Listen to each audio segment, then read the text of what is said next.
History is written by the victors, they say, but sometimes it's written by the liars, the opportunists, and the people who just happen to tell a good story at the right time. We believe what we're taught. We repeat what we've heard. And sometimes we discover that the truth was hiding in plain sight all along.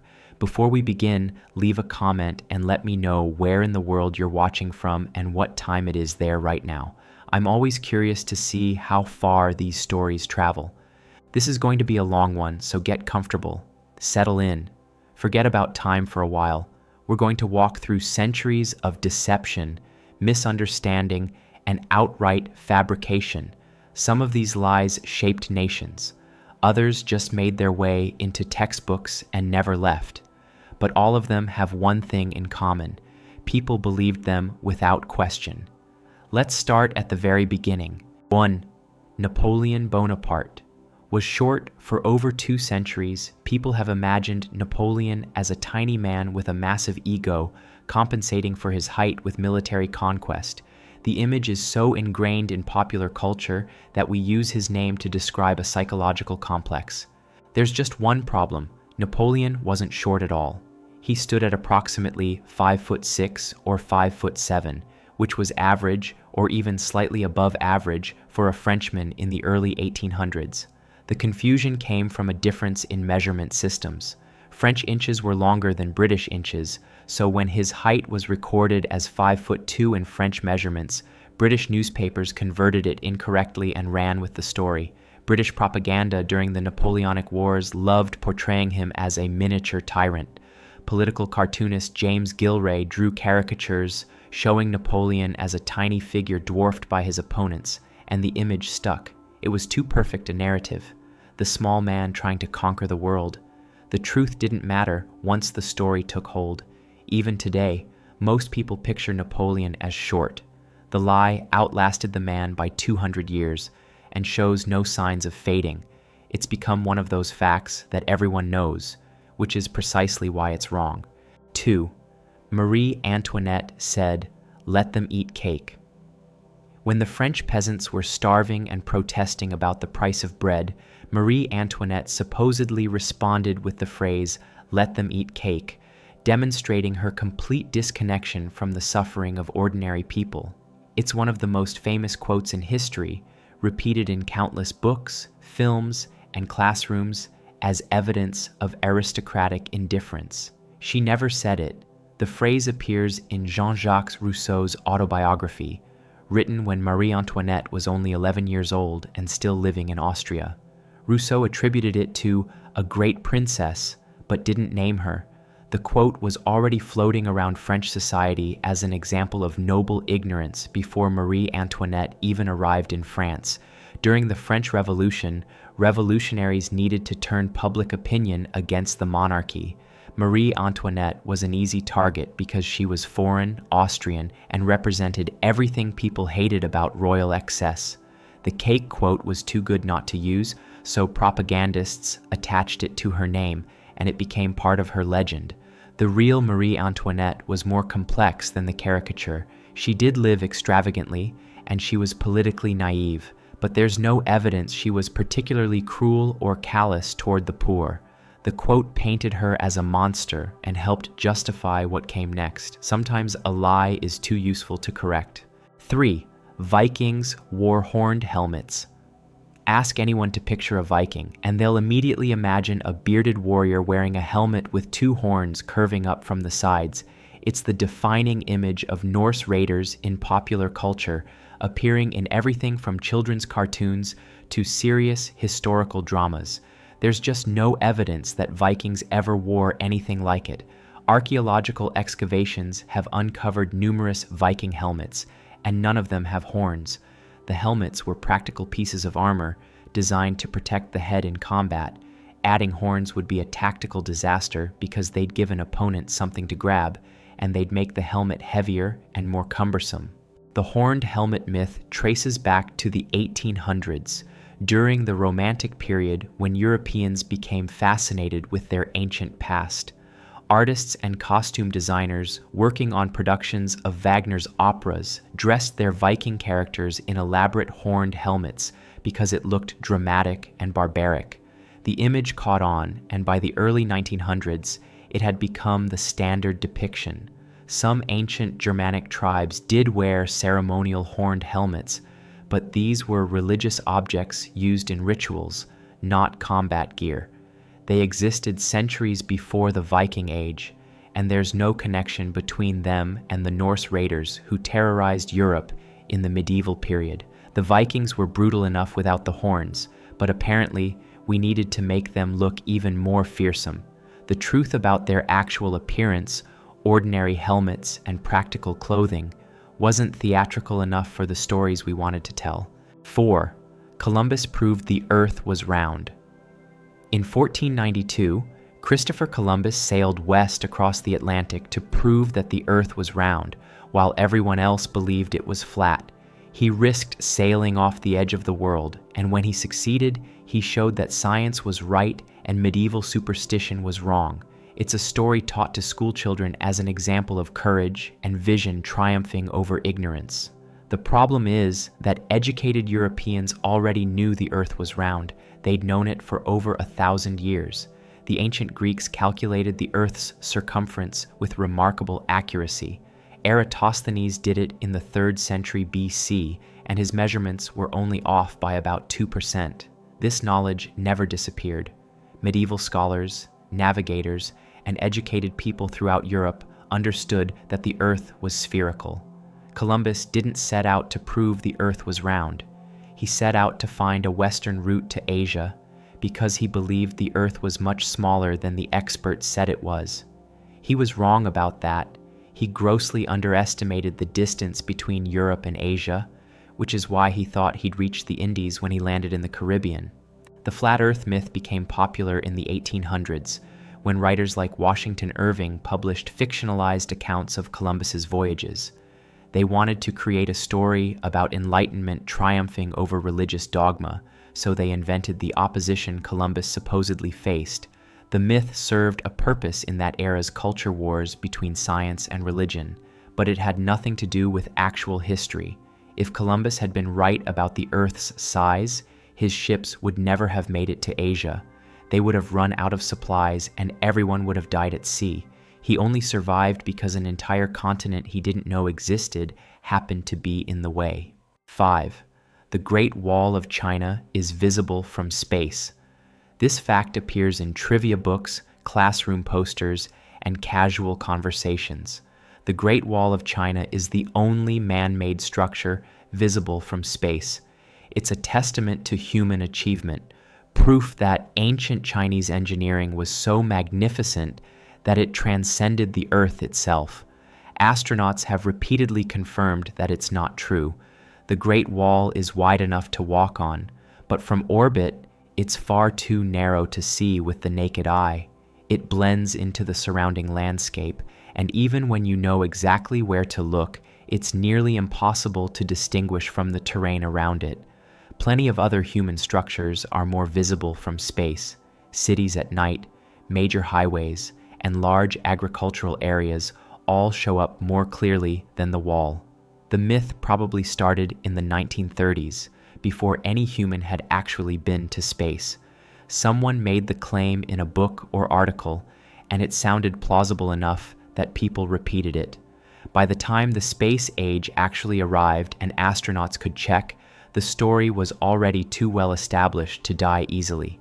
Chinese astronaut Yang Liwei, who orbited Earth in 2003, specifically stated that he couldn't see the Great Wall from space. NASA has backed this up repeatedly. But the myth persists because it's become one of those facts that sounds true and people want it to be true. The idea that ancient humans built something visible from space is more appealing than the reality that they built something impressive but still subject to the laws of perspective and distance. 6. Einstein failed mathematics in school. Albert Einstein, the greatest scientific mind of the 20th century, was apparently terrible at math as a child. He failed his mathematics courses and was considered a poor student. It wasn't until later that he blossomed into genius, proving that academic struggles don't define future success. It's an inspiring story that's been repeated to countless struggling students as encouragement. Einstein was actually exceptional at mathematics from an early age. He mastered calculus by age 15. His teachers recognized his mathematical ability, though they often found him difficult because he questioned authority and didn't like rote learning. He did fail an entrance exam to the Swiss Federal Polytechnic School, but that was because he was 2 years younger than the typical applicant, and he failed the sections on languages and biology, not mathematics. The myth appears to have originated from a misunderstanding of the German grading system. In some contexts, a 6 was the highest grade in Germany, while in Switzerland, where Einstein attended school, 6 was the lowest. When someone saw his transcript without understanding the grading system, they assumed his high marks were failures. The story became popular because people found it comforting. If Einstein struggled in school and still became Einstein, then maybe academic performance doesn't matter. It's a nice message, but it's based on a misreading of his actual school records. Einstein did rebel against rigid educational systems, and he did have conflicts with teachers who wanted him to memorize information rather than understand it, but his mathematical ability was never in question. He was solving complex problems, while his peers were still learning basic arithmetic. 7. Nero fiddled while Rome burned. In 64 AD, a massive fire destroyed much of Rome. Emperor Nero, one of history's most infamous tyrants, supposedly played his fiddle and sang while the city burned around him. The image captures his madness and cruelty perfectly. A leader so detached from reality and so consumed by his own artistic pretensions that he made music while his people suffered. The fiddle didn't exist in ancient Rome. The instrument wouldn't be invented for over 1,000 years. Nero might have played the lyre, which was a common Roman instrument, but contemporary accounts disagree about whether he was even in Rome when the fire started. The Roman historian Tacitus, who was no friend of Nero, wrote that the emperor was in Antium, 35 miles away, when the fire began.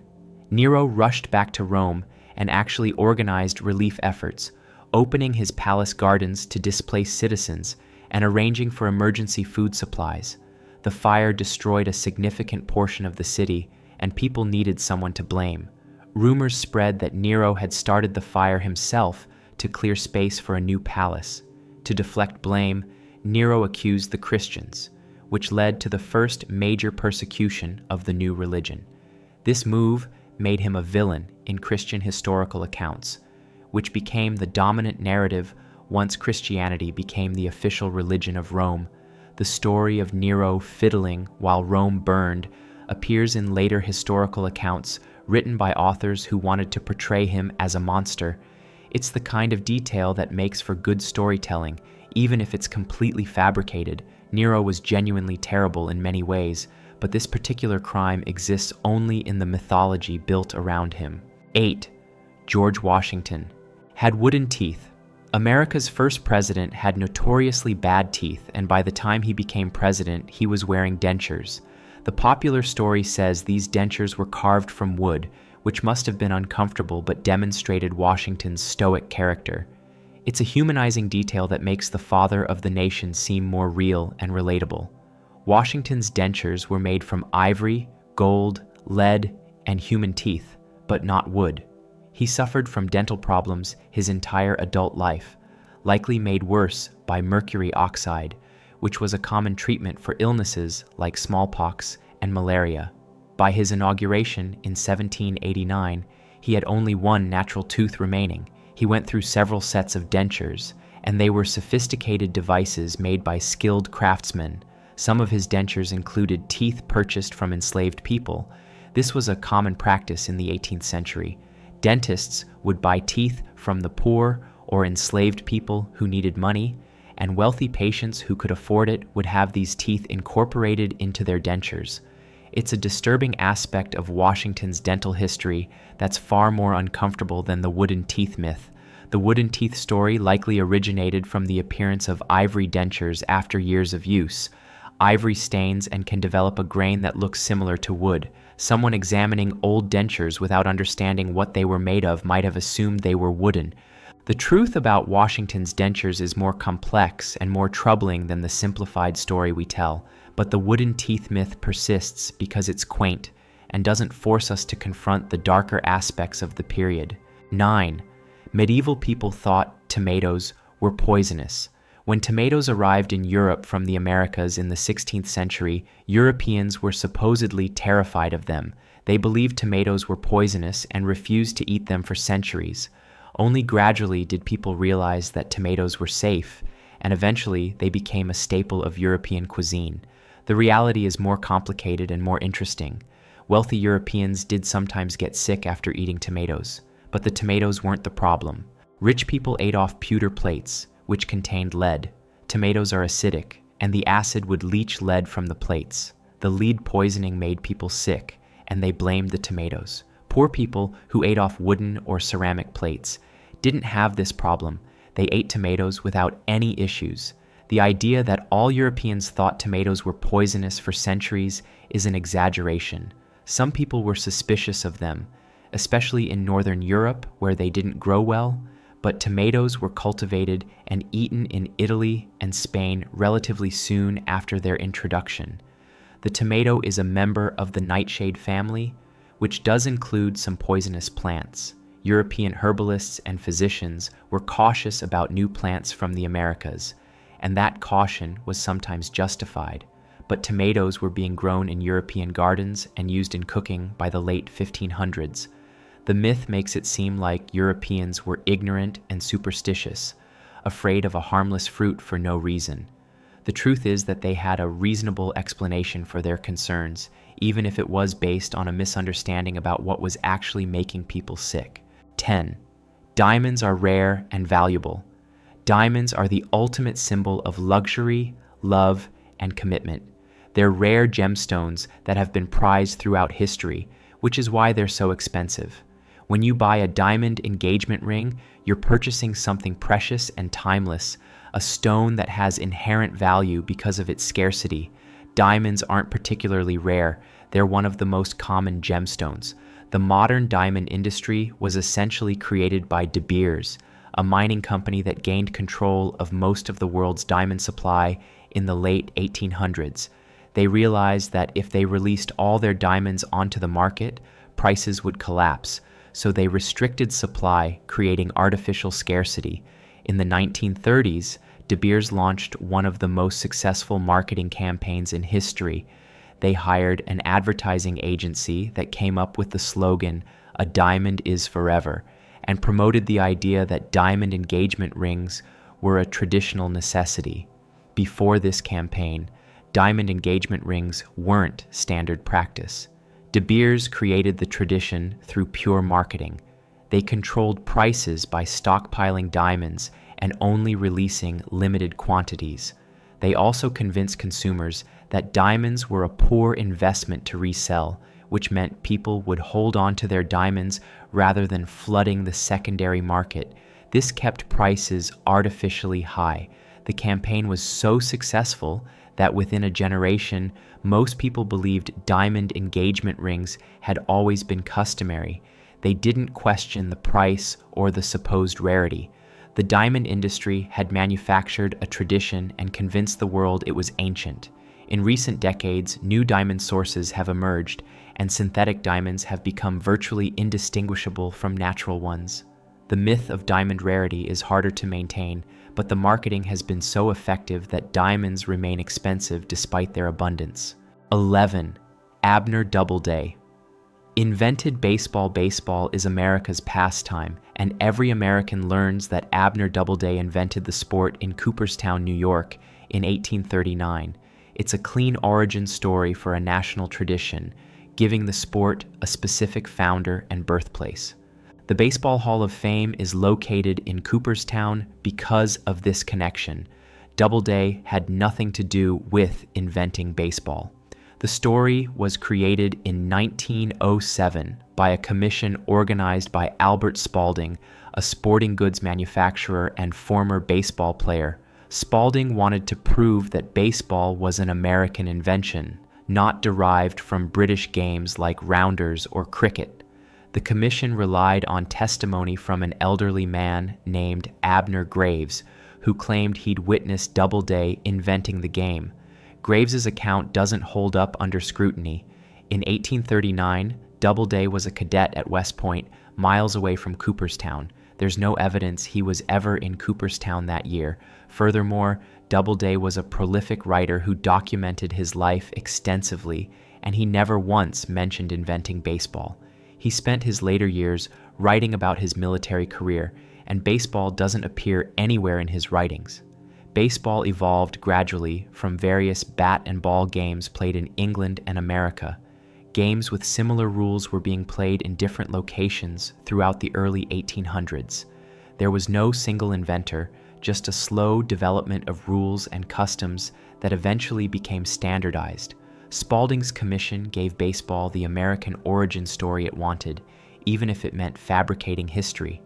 The Doubleday myth was officially adopted, and Cooperstown became baseball's mythical birthplace. The story was exposed as false by historians, but it didn't matter. The Hall of Fame stayed in Cooperstown, and many people still believe Doubleday invented the game. 12. The forbidden fruit was an apple. In the Garden of Eden, Eve ate the forbidden fruit from the tree of knowledge, and then she gave it to Adam. The fruit is almost always depicted as an apple in art, literature, and popular imagination. It's one of the most famous moments in the Bible, and the apple has become symbolic of temptation and sin. The Bible never identifies the fruit as an apple. The book of Genesis only refers to it as the fruit of the tree. It doesn't specify what type of tree or what the fruit looked like. The idea that it was an apple comes from later Christian tradition and artistic convention, not from the actual biblical text. One theory suggests the confusion arose from a Latin pun. The Latin word for evil is malum, and the word for apple is also malum. When the Bible was translated into Latin, this linguistic coincidence may have influenced how people visualize the story. Artists painting biblical scenes needed to depict something specific, and the apple was a familiar fruit that worked symbolically.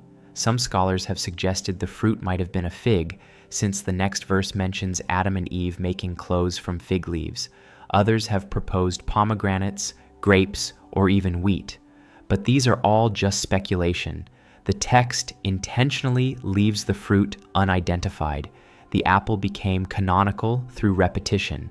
Once Renaissance artists started painting apples in Eden scenes, the image became standard. Each generation of artists copied the previous generation, and eventually the apple was so deeply associated with the story that it became impossible to imagine it differently. 13. Vikings discovered America and called it Vinland. Around the year 1000 AD, Norse explorer Leif Erikson and his crew sailed west from Greenland and discovered a land they called Vinland, meaning wine land, because of the grapes they found growing there. They'd reached North America centuries before Columbus, making them the true European discoverers of the New World. The Norse did reach North America, and they did call the place Vinland, but the reason for the name is disputed. Archaeological evidence at L'Anse aux Meadows in Newfoundland confirms that Vikings established a settlement in North America around 1000 AD. The Norse sagas describe these voyages in detail, and while the sagas mix history with legend, the basic facts have been verified. The problem is that grapes don't grow in Newfoundland. The climate is too cold. The name Vinland has puzzled historians for decades. Some have suggested the Vikings sailed further south to regions where grapes do grow, but there's no archaeological evidence of Norse settlements anywhere south of Newfoundland. Other theories propose that Vinland means meadowland or grassland rather than wineland. The Old Norse word vin could refer to meadow, and Newfoundland does have meadows. It's possible that later scribes misunderstood the original meaning and changed it to refer to grapes because that sounded more exotic and impressive. Another possibility is that the Vikings mistook some other plant for grapes. Berries that grow in Newfoundland, like squash berries or gooseberries, could have been misidentified or optimistically described as suitable for winemaking. The Viking presence in America is real, but the romantic image of them discovering a land of plentiful grapes is probably exaggerated. They found a cold, challenging environment that was difficult to settle permanently. The Norse abandoned their North American settlements after just a few years, and the knowledge of these voyages was largely forgotten in Europe until the 19th century. 14. Gladiators fought to the death. In ancient Rome, gladiators entered the arena knowing they would die. These fights were brutal spectacles where warriors fought to the death for the entertainment of bloodthirsty crowds. The emperor would give a thumbs up or thumbs down to decide whether a defeated gladiator lived or died, and most fights ended in death. Gladiatorial combat was violent, but it wasn't the death sport we imagine. Gladiators were expensive investments. They required training, food, medical care, and equipment. Promoters who organized the games didn't want their gladiators killed because they'd have to spend money replacing them. Most gladiator matches were more like modern boxing or MMA, where the fight ended when one fighter was clearly defeated, not dead. Studies of gladiator remains show that many lived to fight multiple times. They had injuries that healed, suggesting they received medical treatment after fights. Some gladiators became celebrities with long careers, which wouldn't have been possible if every fight was to the death. Deaths did occur, certainly. Accidents happened, and some matches were deliberately scheduled as death matches for special occasions. Criminals and prisoners of war were sometimes forced into fatal combat as public punishment. But the typical gladiator fight was more controlled and less lethal than popular culture suggests. The thumbs up and thumbs down gesture is also probably wrong. We don't actually know what hand signals Romans used to indicate mercy or death. The thumbs down gesture comes from an 1872 painting by Jean-Léon Gérôme called Pollice verso, which means turned thumb. The painting became famous and established the thumbs down gesture in popular imagination, but it's not based on clear historical evidence. Gladiatorial combat was still brutal and exploitative. These men were enslaved or forced into fighting, and they risked serious injury or death every time they entered the arena. But the Hollywood version of constant death matches is an exaggeration of how the games actually functioned. 15. Witches were burned at the stake in Salem. In 1692, Salem, Massachusetts, erupted in witch hunt hysteria. Accusations flew, trials were held, and dozens of people were burned at the stake for witchcraft. It's one of the darkest chapters in American history, and witch burning has become synonymous with religious extremism and mob justice. Nobody was burned for witchcraft in Salem. 19 people were hanged. One man was pressed to death with stones because he refused to enter a plea, and several others died in prison. But burning wasn't used. The English legal tradition that the American colonies followed typically used hanging for executions, while burning at the stake was more common in continental Europe. The confusion might come from mixing up Salem with European witch trials, where burning was indeed sometimes used, or it might simply be that burning at the stake sounds more dramatic and medieval than hanging, so that's how the story got told and retold. The Salem witch trials were horrific enough without embellishment. Between February 1692 and May 1693, more than 200 people were accused of witchcraft. The accusations started with a group of young girls who claimed to be possessed, and the hysteria spread from there. Property disputes, personal grudges, and social tensions all played into who got accused. The trials relied on spectral evidence, which meant accusers could testify that the accused person's spirit or specter had appeared to them and caused harm. There was no way to defend against such charges. If someone said your ghost attacked them in a dream, how could you prove it didn't? The trials ended when accusations started reaching too high up the social ladder. Once the wife of the governor was accused, the authorities suddenly realized the whole process was unreliable, and they shut it down. But by then, the damage was done. Salem remains a powerful symbol of mass hysteria and the dangers of moral panic. The actual details of how people died matters less than what the trials represent. Still, getting the basic facts right matters too. They were hanged, not burned. 16. Spanish flu started in Spain. The 1918 influenza pandemic killed tens of millions of people worldwide, more than the First World War itself. It's called the Spanish flu because the disease originated in Spain and spread from there to the rest of the world. Spain became associated with one of the deadliest disease outbreaks in human history. The flu didn't start in Spain, and Spain wasn't hit any harder than other countries. The likely origin was actually in the United States, possibly at a military base in Kansas. From there, it spread to Europe, with American troops shipping out to fight in World War I. Crowded military camps, trenches, and troop movements created perfect conditions for the virus to spread rapidly. So why is it called Spanish flu? Because Spain was neutral in World War I. The warring nations, including the United States, Britain, France, and Germany, had wartime censorship that suppressed news about the flu's severity. They didn't want to hurt morale or reveal military weaknesses to the enemy. Spain, not being at war, had a free press that reported openly on the disease outbreak. When Spanish newspapers started publishing stories about a massive flu epidemic, it looked to the rest of the world like Spain was uniquely affected. In reality, Spain was just the only major country reporting honestly about what was happening. The disease was everywhere, but only Spanish newspapers were allowed to talk about it. The name stuck, and Spain got blamed for a pandemic it didn't cause. It's a reminder that the names we give to historical events often tell us more about politics and propaganda than about actual facts. The 1918 pandemic killed between 50 and 100 million people.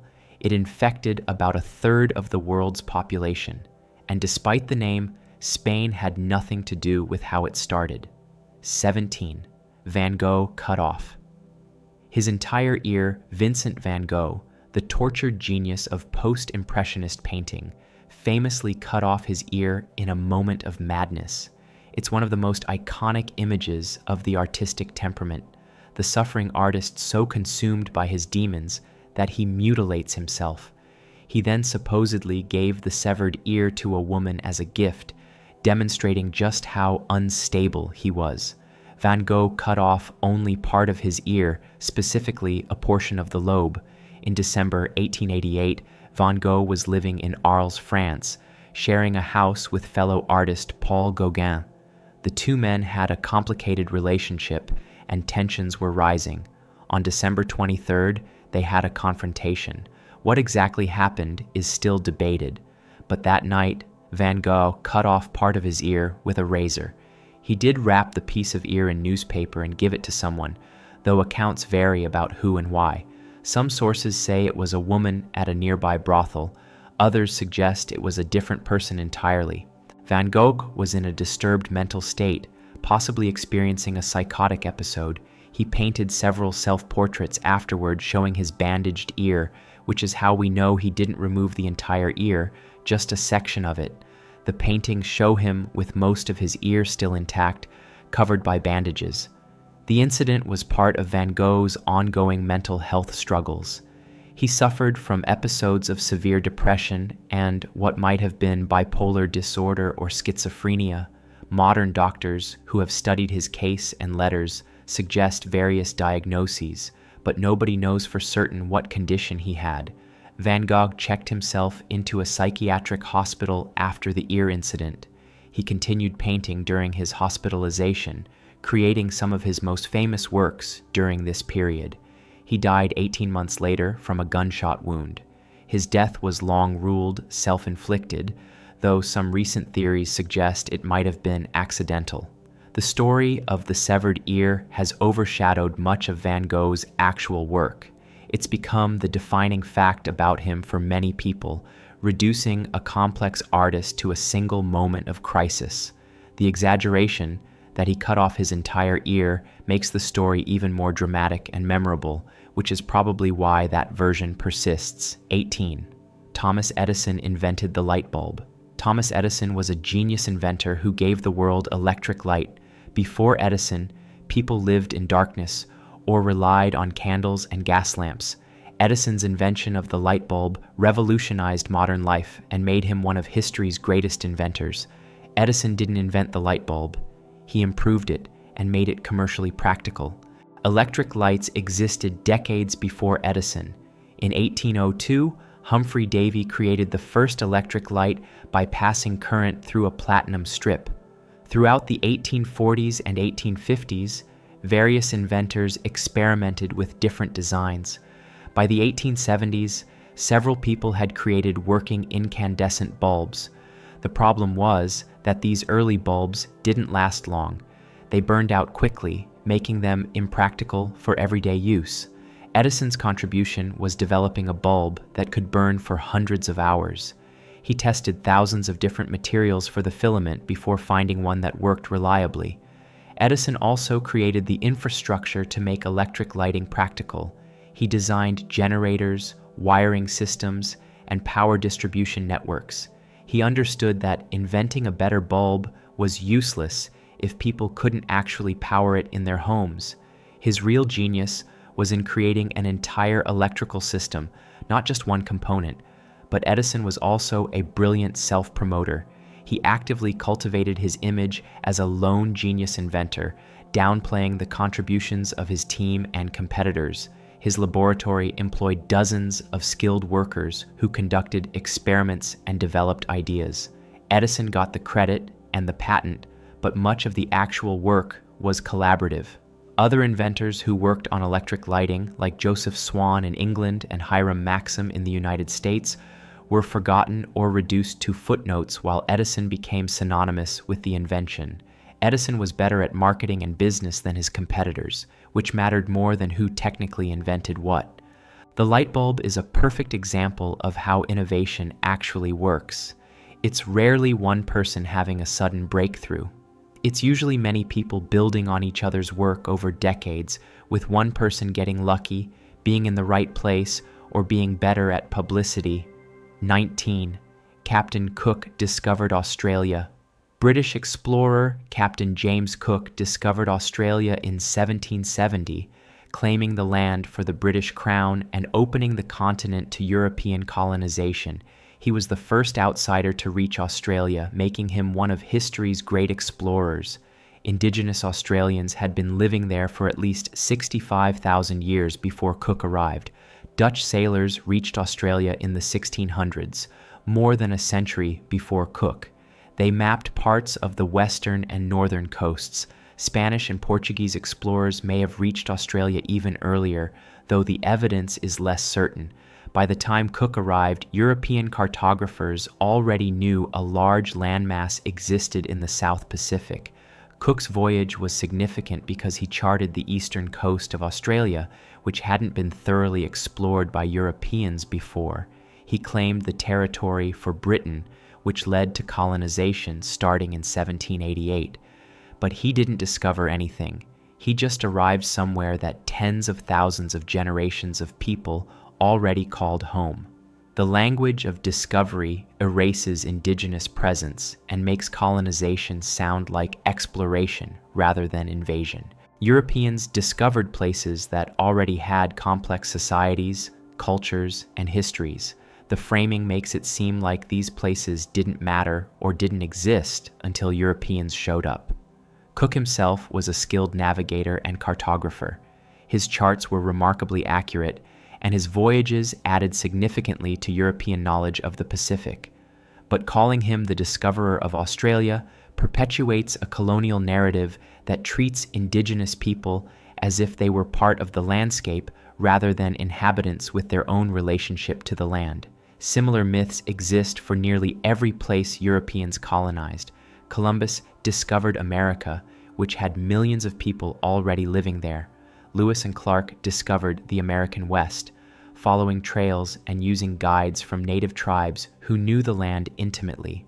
The word discovery does a lot of political work, making conquest seem like scientific progress. 20. Medieval Europeans thought the earth was flat. During the Middle Ages, Europeans believed the earth was flat. They thought if you sailed too far, you'd reach the edge and fall off. This belief dominated for centuries until brave explorers and scientists finally proved the Earth was round, dragging humanity out of ignorance into enlightenment. Educated people in medieval Europe knew the Earth was round.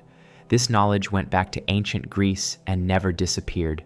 Medieval universities taught spherical Earth as established fact. The Catholic Church, often portrayed as the enemy of science, officially endorsed the round Earth model. Thomas Aquinas, one of the most influential medieval theologians, wrote about the spherical Earth as accepted knowledge. Medieval maps sometimes appear flat, but that's because they're two-dimensional representations, like modern maps. The concept of a flat Earth as medieval dogma is mostly a myth created in the 19th century. Washington Irving's 1828 biography of Columbus popularized the idea that medieval people believed in a flat Earth. Irving was writing fiction disguised as history, and he invented the dramatic scene of Columbus arguing with priests and scholars who insisted he'd sail off the edge of the world. It made for a good story, but it was completely fabricated. The myth served a purpose in the 19th century. It let people contrast their own enlightened age with the supposedly ignorant past. It positioned science in opposition to religion and made modern progress seem more dramatic. The flat Earth became a symbol of everything backward and superstitious about the medieval period. Some isolated individuals might have believed in a flat Earth, just as some people believe it today, but it was never mainstream medieval thought. Educated people knew better, and their writings prove it. The persistence of this myth shows how appealing it is to believe that previous generations were more ignorant than we are. It makes us feel smarter and more advanced, even when the belief itself is based on misunderstanding history. 21. Carrots give you night vision. During World War II, British pilots developed remarkable accuracy during nighttime bombing raids. The government credited their success to a diet rich in carrots, which supposedly improved their vision in the dark. This information spread, and parents started feeding their children carrots to help them see better. The connection between carrots and eyesight became common knowledge. It was propaganda covering up military technology. The British had developed radar systems that allowed them to detect German aircraft at night. This was a major tactical advantage, and they wanted to keep it secret from the Germans. So British intelligence created a cover story. They spread the rumor that their pilots ate lots of carrots, which gave them exceptional night vision. The story was picked up by newspapers and repeated as fact. The Ministry of Food even promoted carrots as part of the war effort, encouraging citizens to grow them to support the pilots. It was brilliant misdirection. The Germans heard these stories and might have dismissed the nighttime accuracy as just good eyesight rather than investigating whether new technology was involved. Carrots do contain vitamin A, which is important for eye health. A severe vitamin A deficiency can cause night blindness, and in that case, eating carrots would help. But for people with adequate nutrition, eating more carrots doesn't improve vision or allow you to see in the dark. The myth outlasted the war. Generations grew up believing that carrots improve eyesight because that's what they were told. The original reason for the lie, hiding radar technology, was forgotten, but the false connection between carrots and vision remained. It's a perfect example of wartime disinformation that was so successful it became permanent fact. The British intelligence services did their job well. They protected their technology by spreading a harmless lie about vegetables, and that lie is still believed today. 22. Humans only use 10% of their brains. Humans only use 10% of their brains. The other 90% sits there, dormant and unused. If we could somehow unlock that hidden potential, we could develop psychic powers, genius-level intelligence, or superhuman abilities. This fact has been repeated in self-help books, movies, and casual conversation for decades. We use virtually all of our brains, just not all at once. Brain imaging technology shows that throughout the day, all parts of the brain show activity. Different regions handle different functions, and they activate when needed. Even during sleep, significant portions of the brain remain active. There's no dormant 90% waiting to be unlocked. The myth probably originated from a misunderstanding of early neurological research. In the late 1800s and early 1900s, scientists discovered that they could damage certain parts of the brain without obvious effects on behavior. They concluded that large portions of the brain might not have specific functions. We now know that the brain is far more complex, with many regions serving subtle or backup functions that aren't immediately obvious. Another possible origin is a quote from psychologist William James, who said that people only use a small portion of their potential. This was about personal development and motivation, not neuroscience. Somewhere along the way, the metaphor became literal, and people started believing it was about actual brain usage. The 10% myth is appealing because it suggests we all have untapped potential. It's comforting to think that we could be smarter, more talented, or more capable if only we could access the rest of our brains. But the reality is that our brains are already working at full capacity. Evolution wouldn't waste energy maintaining a massive organ that's 90% useless. Movies and books have built entire plots around this myth. They imagine what would happen if someone could use their full brain, usually resulting in superhuman abilities. It makes for entertaining fiction, but it's not based on anything real. 23. Shaving makes hair grow back thicker. When you shave hair, it grows back thicker and darker than before. The more you shave, the coarser the hair becomes. This is why men who start shaving as teenagers develop thick beards, while women are warned not to shave certain areas because the hair will come back worse. Shaving has no effect on how hair grows. It doesn't change thickness, color, or growth rate. Hair grows from follicles beneath the skin. When you shave, you're cutting the hair at the surface level. The follicle doesn't know it's been cut, and it doesn't change its behavior in response. The new hair that grows is the same as the old hair. The illusion of thicker hair comes from the way shaved hair looks and feels. When hair grows naturally, it tapers to a fine point at the end. When you shave it, you create a blunt edge. As the hair grows back, that blunt edge is stubbly and feels coarse. Once the hair grows longer, it returns to normal. Shaved hair can also appear darker because it hasn't been exposed to sun and weather yet. The tips of longer hair get bleached and weathered over time, making them lighter and softer. Freshly grown hair is pristine and can look darker by comparison. The myth persists because people trust their own observations. If you shave and the hair feels coarser when it grows back, you conclude that shaving caused it.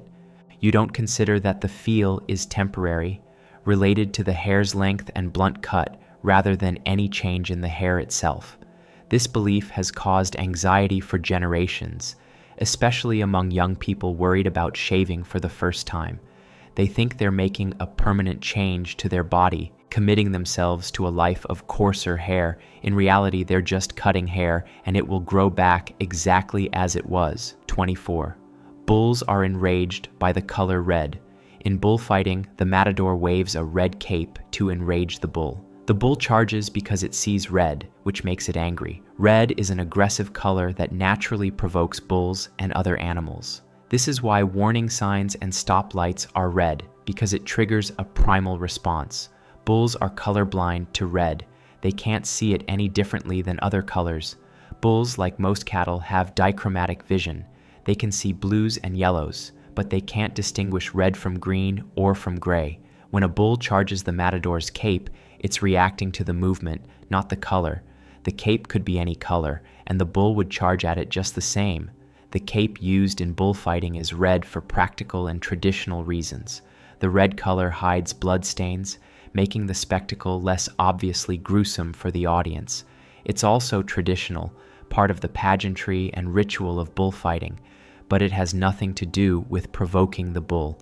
Experiments have tested this with bulls and other cattle using different colored capes. The bulls react to the motion regardless of color. They're prey animals with strong instincts to watch for threats, and a large object moving quickly in their direction triggers a defensive or aggressive response.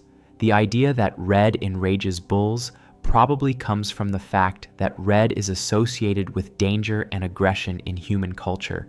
We project our own color associations onto animals, assuming they see and feel the same way we do, but color perception varies dramatically across species, and bulls simply don't see red as a provocative color because they barely see it at all.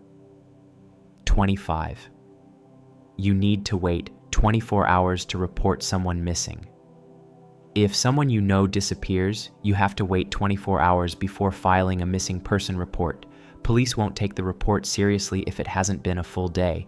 This waiting period is standard procedure, and anyone who watches crime shows or listens to police advice knows it. There's no waiting period. You can report someone missing immediately. This myth appears constantly in TV shows and movies, where characters are told to wait 24 hours before reporting a disappearance. It creates dramatic tension because it means time is wasting while the missing person is in danger. But it's not true, and law enforcement officials have been trying to correct it for years.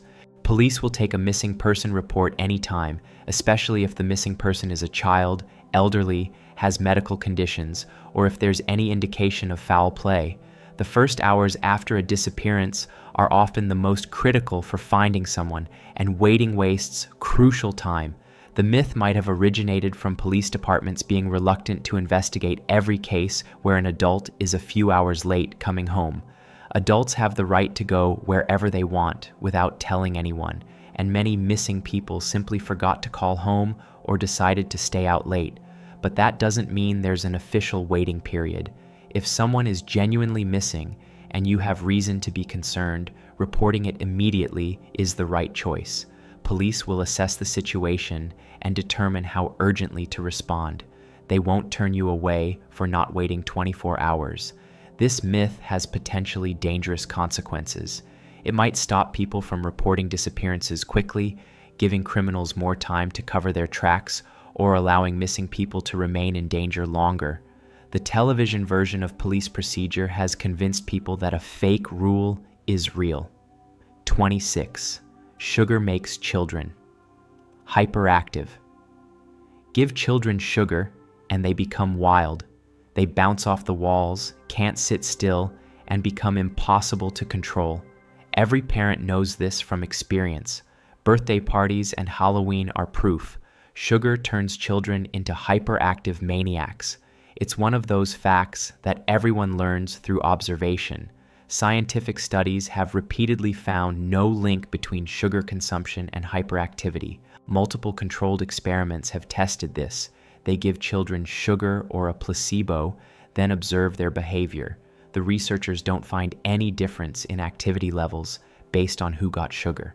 Children who drink sugary beverages don't behave any differently than children who drink something artificially sweetened. So why does everyone believe sugar causes hyperactivity? Because context matters more than the sugar itself. Children usually consume a lot of sugar in exciting situations, birthday parties, holidays, special events. They're already wound up from the excitement, the social environment, the stimulation, and being allowed to stay up past bedtime. Parents see the hyperactivity and blame the sugar, but the children would be excited even without it. There's also expectation bias. If parents believe sugar causes hyperactivity, they'll interpret their child's behavior differently after the child eats sugar. Normal childhood energy suddenly looks like hyperactivity because they're expecting it. Some parents use sugar as a special treat, which makes it associated with celebration and excitement. The psychological effect of getting a treat can be more energizing than the sugar itself. Children get excited about dessert, not necessarily from the chemical effects of glucose. Excessive sugar consumption does have real health consequences. Tooth decay, obesity, diabetes risk. Those are legitimate concerns, but hyperactivity isn't one of them. The scientific evidence is clear, but the myth persists because personal experience seems to confirm it. even when that experience is shaped by context and expectation. 27. Lightning never strikes the same place twice. It's a common saying used to suggest that unlikely events don't repeat. When something bad happens, people reassure themselves that lightning never strikes the same place twice, so they're safe from a repeat occurrence. It's become a metaphor for statistical impossibility. Lightning frequently strikes the same place multiple times, especially tall structures. The Empire State Building gets hit by lightning about 25 times per year. Tall buildings, towers, and mountaintops are struck repeatedly because they're the highest points around, and electricity takes the path of least resistance. Lightning doesn't care whether it's hit something before. The saying probably originated from the observation that lightning strikes seem random. The odds of any specific small location being struck are low, so the odds of it being struck twice seem even lower. But this reasoning ignores that some locations are far more likely to be struck than others. Park Ranger Roy Sullivan was struck by lightning 7 times during his career, surviving each time. His story is extreme, but it demonstrates that lightning doesn't avoid repeating itself. Sullivan worked outdoors in areas with frequent thunderstorms, which increased his risk, but he was also just spectacularly unlucky. The metaphor works as a figure of speech, even if the literal statement is false. When people say lightning never strikes twice, they usually aren't talking about actual lightning. They're expressing hope that a terrible event won't repeat. But meteorologically, the saying is completely wrong. It's one of those cases where a phrase becomes so common that people stop questioning whether it's literally true. We use it without thinking about actual lightning behavior, and it sounds wise and comforting, so it gets repeated. 28. Goldfish have a 3-second memory. Goldfish are the classic example of animal stupidity. They swim around their bowl with a 3-second memory, forgetting everything constantly. They can't remember being fed, so they always seem hungry. It's why goldfish bowls are cruel, but also why goldfish don't mind them, because they forget their environment every 3 seconds. Goldfish have memories lasting at least several months, possibly longer. Scientists have trained goldfish to perform tasks and tested their memory retention. Goldfish can learn to push levers for food, navigate mazes, and recognize shapes and colors. They retain this training for months. Some studies suggest goldfish can remember things for at least 5 months, possibly much longer. Goldfish can also recognize individual humans. People who regularly feed goldfish often notice that the fish get excited when they approach, but not when strangers approach. This requires both memory and facial recognition abilities. The 3-second memory myth probably came from observing goldfish in bowls. They swim in circles, seemingly aimless, doing the same thing over and over. People assumed this meant they had no memory, but goldfish behavior in small bowls is a response to inadequate living conditions, not evidence of memory problems. Goldfish are actually intelligent enough to be bored. In a proper aquarium with space and enrichment, they display more complex behavior. They explore, interact with their environment, and show individual personalities. The stereotype of the stupid goldfish says more about how we house them than about their actual cognitive abilities. This myth has been used to justify keeping goldfish in terrible conditions. If they can't remember anything, people reason, then it doesn't matter if they're in a tiny bowl. But goldfish are sentient animals with real memory and the capacity to suffer from poor living conditions. The 3-second memory is a convenient fiction that excuses neglect. 29. Fortune cookies are a traditional Chinese food. Fortune cookies are served at the end of meals in Chinese restaurants across America. They're a traditional Chinese dessert with wise sayings inside, representing ancient Chinese wisdom and culture. The cookies connect diners to thousands of years of Chinese tradition. Fortune cookies were invented in California, probably by Japanese immigrants. The exact origin is disputed, with several people and restaurants claiming to have invented them, but the consensus among food historians is that fortune cookies emerged in California in the early 1900s, most likely in Japanese tea gardens or restaurants. They were inspired by Japanese crackers called tsujura senbei, which also contained fortunes. Fortune cookies became associated with Chinese restaurants in the 1920s and 1930s. Chinese restaurant owners adopted them because customers liked them, and they became a standard end-of-meal treat. During World War II, when Japanese Americans were forced into internment camps, Chinese restaurateurs took over production of fortune cookies, cementing the association with Chinese food. Fortune cookies are almost unknown in China. If you go to an actual restaurant in China, you won't find fortune cookies on the menu. They're an American invention that we've projected onto Chinese culture, assuming they must be authentically Chinese because we encounter them in Chinese restaurants. The fortunes themselves aren't based on ancient wisdom. They're written by people employed by fortune cookie companies, usually in the United States. The messages are generic, feel-good statements or vague predictions designed to appeal to as many people as possible. Fortune cookies are a perfect example of how American food culture creates and then forgets the origins of dishes. We encounter something in an ethnic restaurant and assume it's authentic to that culture, never questioning whether it might be an American adaptation or invention. Fortune cookies have become so associated with Chinese food that suggesting they're not Chinese seems wrong, even though it's true. 30. Mount Everest is the tallest mountain on Earth. Mount Everest, standing at 29,032 feet above sea level, is the tallest mountain in the world. Climbers risk their lives to reach its summit, the highest point on Earth. It's the ultimate mountaineering challenge because nothing else comes close to its height. It depends on how you measure. From sea level, Everest is the highest peak, but if you measure from the base of the mountain to its summit, Mauna Kea in Hawaii is taller.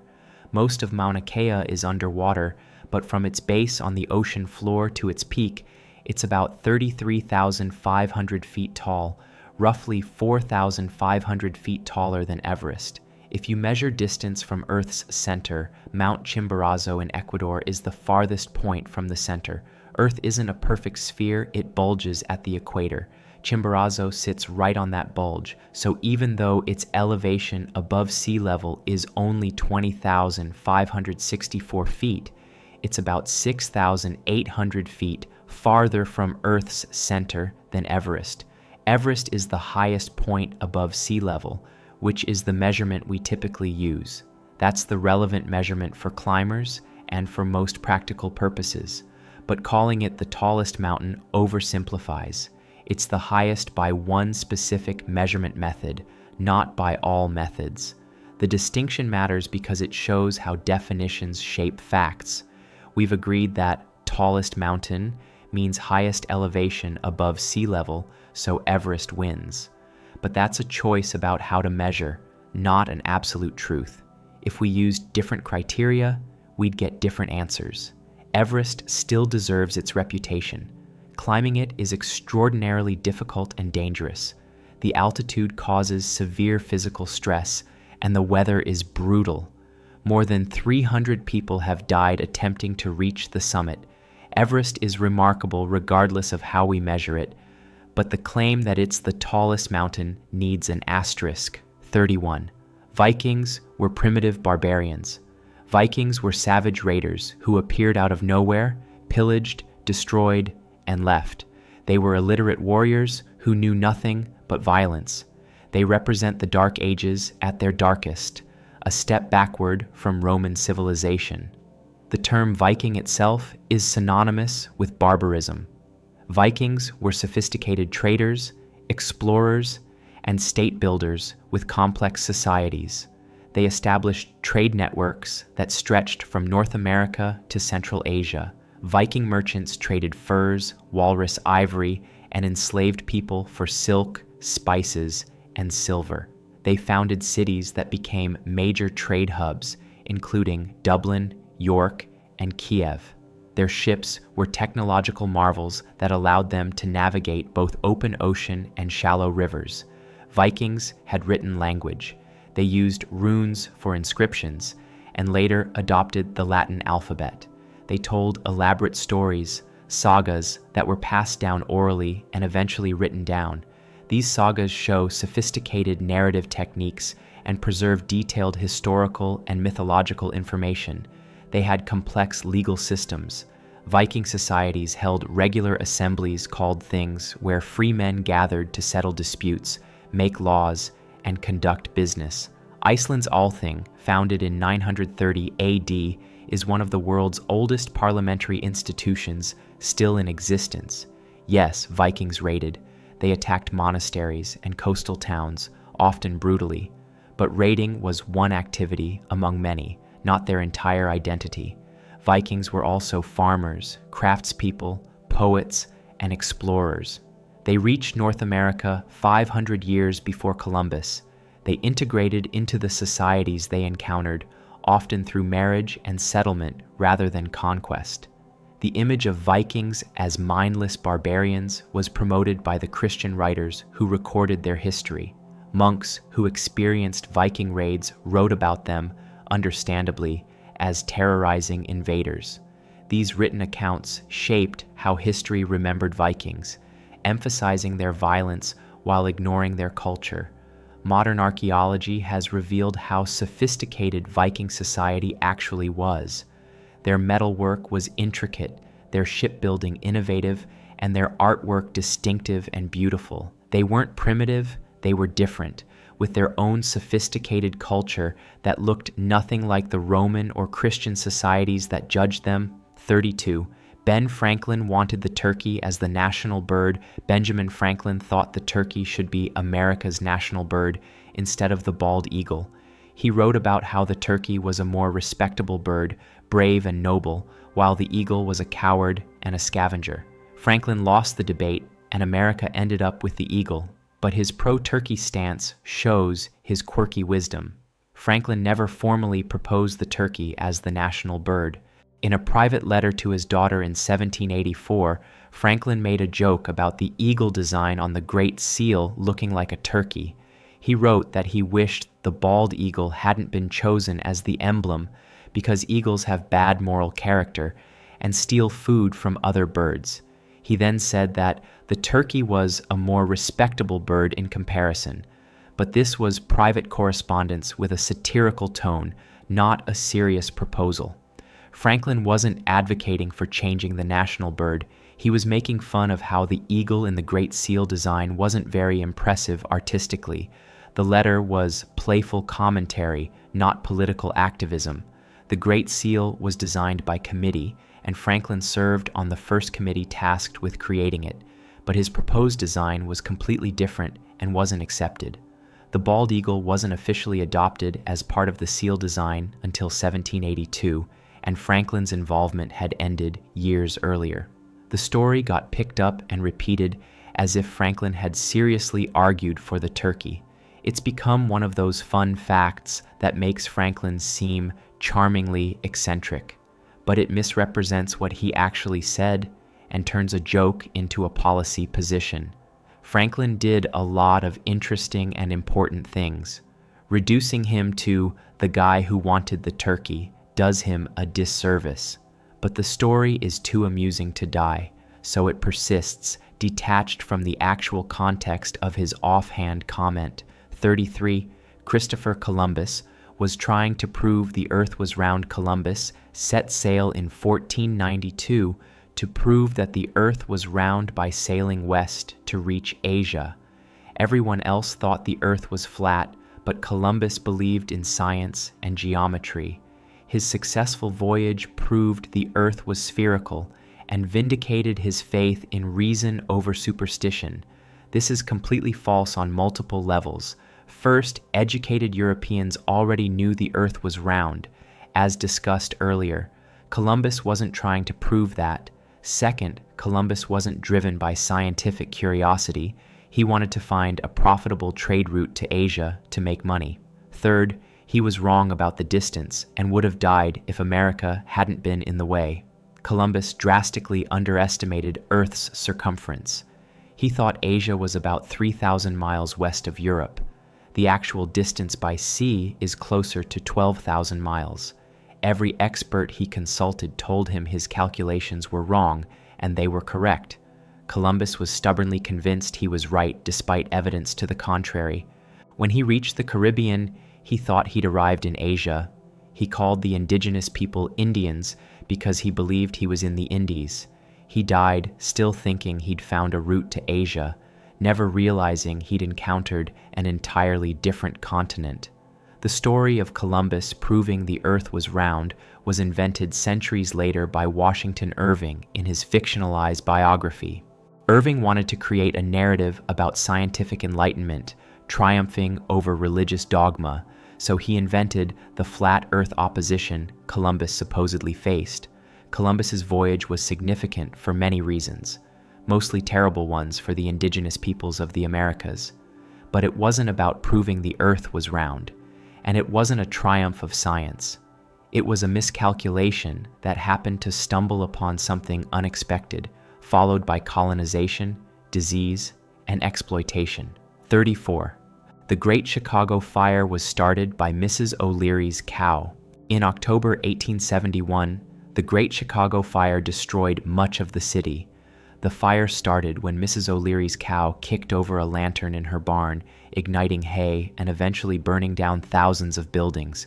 It's one of history's most famous accidents, and Mrs. O'Leary became the face of the disaster. There's no evidence Mrs. O'Leary or her cow started the fire. The fire did start near the O'Leary property, but its exact cause was never determined. Mrs. O'Leary testified that she and her family were in bed when the fire started. Neighbors confirmed her story. The barn fire began, but nobody knows how. The cow story appeared in newspapers almost immediately, but it was likely fabricated by a reporter named Michael Ahern. Decades later, Ahern admitted he made up the cow story because it made good copy. By then, it was too late. The story had become American folklore. Mrs. O'Leary was an Irish immigrant, and anti-Irish sentiment was common in Chicago at the time, blaming her for the fire-fit existing prejudices. She became a scapegoat, her name forever associated with one of America's worst urban disasters. The Great Chicago Fire killed approximately 300 people and left 100,000 homeless. It destroyed over 3 square miles of the city. The fire spread so quickly because Chicago was built almost entirely of wood, and there had been a long drought. The city was a tinderbox waiting for a spark. The actual cause might have been human carelessness, but it could also have been spontaneous combustion of hay, sparks from a nearby building, or even a meteor strike. Some historians have suggested that a meteor shower occurring that night might have caused multiple fires across the Midwest simultaneously. Mrs. O'Leary lived the rest of her life under the shadow of blame she didn't deserve. She moved to a different part of Chicago and tried to live quietly, but she was never able to escape the story. In 1997, the Chicago City Council officially exonerated her, acknowledging that she'd been wrongly blamed. 35. Cinco de Mayo is Mexican Independence Day. Cinco de Mayo is Mexico's biggest celebration, marking the country's independence from Spain. It's a national holiday celebrating Mexican freedom and identity. Americans celebrate alongside Mexicans, recognizing the importance of independence to Mexican culture. Cinco de Mayo commemorates a military victory over France, not independence from Spain. On May 5th, 1862, Mexican forces defeated a much larger French army at the Battle of Puebla. France was trying to establish control over Mexico, and the victory at Puebla was unexpected and temporarily halted the French advance. It was a morale boost, though France eventually did occupy Mexico for several years before being expelled. Mexican Independence Day is actually September 16th, celebrating the start of the Mexican War of Independence from Spain in 1810. That's the major national holiday in Mexico, with celebrations throughout the country. Cinco de Mayo is a regional holiday in Mexico, primarily celebrated in Puebla, where the battle occurred. It's not a major national celebration, and most of Mexico treats it as a regular day. The holiday is far more significant in the United States than in Mexico itself. American celebrations of Cinco de Mayo began in the 1860s in California, where Mexican-American communities commemorated the battle as a symbol of resistance against foreign intervention. Over time, especially in the late 20th century, Cinco de Mayo became commercialized in the United States as a celebration of Mexican culture generally, disconnected from its original historical meaning. Many Americans celebrate Cinco de Mayo without knowing what it actually commemorates. It's become an excuse to drink margaritas and eat tacos, marketed by alcohol companies and restaurants. The historical context gets lost in the commercialization. The confusion between Cinco de Mayo and Independence Day reflects how American popular culture often simplifies and misunderstands other cultures' histories. We grab onto a date and a celebration without understanding the significance, turning someone else's history into an excuse for a party. 36. Poinsettias are highly poisonous. Poinsettias are beautiful Christmas plants with bright red leaves, but they're extremely poisonous. If children or pets eat them, they could die. Every holiday season, warnings circulate about keeping poinsettias away from curious kids and animals. The plant's toxicity is common knowledge. Poinsettias are mildly irritating but not dangerous. Eating poinsettia leaves might cause an upset stomach or skin irritation from the milky sap, but serious poisoning is extremely rare. Studies have tested poinsettia toxicity extensively because the myth is so widespread. Researchers found that you'd have to eat an enormous amount of the plant to experience serious effects, far more than any person or pet would reasonably consume. The myth likely started from a single, unverified case in 1919 when a child supposedly died after eating poinsettia leaves. This case was never confirmed, but it was widely reported and became the basis for the plant's toxic reputation. Once established, the story was repeated in poison control literature and passed down through generations. The American Association of Poison Control Centers has studied poinsettia exposures and found that out of thousands of reported cases, none resulted in serious harm. Most cases involved no symptoms at all. The few that did show symptoms involved mild nausea or skin irritation that resolved quickly without treatment. The myth persists partly because the plant looks like it might be poisonous. The bright red leaves seem like a warning, and the milky sap looks suspicious. Our instincts tell us to be cautious, and the myth confirms those instincts. Poinsettia warnings have become a holiday tradition in themselves. Every December, articles and social media posts remind people about poinsettia dangers. Even as poison control centers try to correct the myth, it regenerates each year because people trust what they've always heard. 37. Albert Einstein failed high school. Young Einstein was such a poor student that he actually failed high school. He struggled with the rigid educational system and was considered slow or stupid by his teachers. His eventual success proves that school grades don't predict genius and that brilliant people often fail in traditional education. Einstein excelled in high school, particularly in mathematics and physics. He did leave one school, the Luitpold Gymnasium in Munich, but he wasn't failing. He was bored and frustrated with the authoritarian teaching style and the school's focus on memorization over understanding. He left at age 15 to join his family in Italy after they moved for business reasons.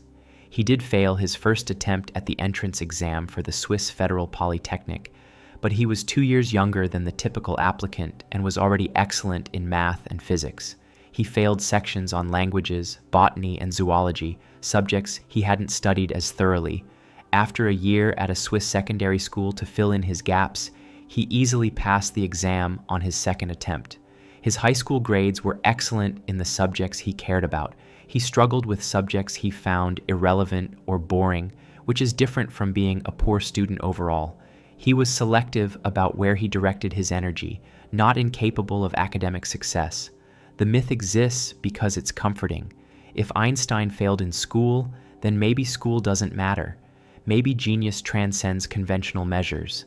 It's an appealing narrative for anyone who struggled academically or felt constrained by the education system. But Einstein's actual story is different. He succeeded academically while questioning and pushing against systems he found limiting. He wasn't vindicated despite failing school. He succeeded while being selective about which aspects of school he engaged with. It's a more complex and more accurate story, though less dramatic than the myth. 38. The Tuskegee Airmen never lost a bomber. The Tuskegee Airmen were the first black military pilots in the United States. During World War II, they escorted bombers over Europe and had a perfect record, never losing a single bomber to enemy fighters. Their exceptional skill and dedication proved that black pilots were equal to or better than their white counterparts, helping break down racial barriers. The Tuskegee Airmen did lose bombers, though they had an excellent record. The Tuskegee Airmen flew hundreds of missions escorting bombers, and they were highly skilled and effective. But like every fighter group in the war, they experienced combat losses. Records show that bombers they escorted were shot down by enemy fighters on several occasions. The exact number is disputed, but it definitely happened. The never lost a bomber claim emerged after the war, probably from the pilots themselves and those celebrating their achievements. It was used to counter racism and prove that black pilots could perform as well as white pilots. The claim served an important purpose in the fight for civil rights and military integration. But the Tuskegee Airmen didn't need an exaggerated record to be heroes. Their actual achievements were remarkable enough. They flew over 15,000 sorties, earned numerous decorations for valor, and helped pave the way for military integration. They faced racism and discrimination while serving their country and proved themselves despite the obstacles. The myth diminishes their real accomplishments by replacing them with a sanitized, perfect version. The Tuskegee Airmen were human beings doing dangerous work under combat conditions. They lost bombers, just like every other fighter group. That doesn't make them failures. It makes them normal pilots doing an extraordinary job in extraordinary circumstances. Holding them to a standard of perfection is its own form of pressure. The real story, that they were excellent pilots who performed admirably in combat while fighting racism at home and abroad, is powerful enough without inventing a flawless record. 39. Medieval chastity belts were common. During the Middle Ages, knights leaving for the Crusades locked their wives into metal chastity belts to ensure their fidelity while they were away. These devices were uncomfortable torture devices that kept women imprisoned in their own bodies. Museums display chastity belts as evidence of medieval attitudes toward women and sexuality. Chastity belts, as described in medieval myths, probably never existed, at least not in that form. The metal chastity belts in museums are mostly fakes created in the 1800s. During the Victorian era, people were fascinated with the Middle Ages and created numerous medieval artifacts that confirmed their assumptions about how barbaric and sexually repressive that period was. Chastity belts were part of this invented history. There's no contemporary medieval evidence for chastity belts being used. No medieval medical texts mention them, which is strange considering medieval doctors wrote about all sorts of intimate matters. No medieval art depicts them. The few historical references that exist are jokes or satire, not descriptions of actual practice. A woman couldn't wear a locked metal belt for weeks or months at a time. It would cause infections, injury, and death. The human body needs access for basic hygiene and biological functions. A device that prevented all access would be fatal within days. Some chastity devices may have existed for very short-term use, possibly in specific contexts, but the elaborate locked metal belts in museums are Victorian fantasies. They tell us more about 19th century anxieties about sexuality than about medieval reality. The myth persists because it confirms our assumption that people in the past were more repressive and barbaric than we are. It makes us feel enlightened by comparison. The medieval period had its own complex attitudes toward sexuality, sometimes more open than the Victorian era that invented these devices to project onto them. 40. Eating turkey makes you sleepy. After Thanksgiving dinner, everyone feels drowsy.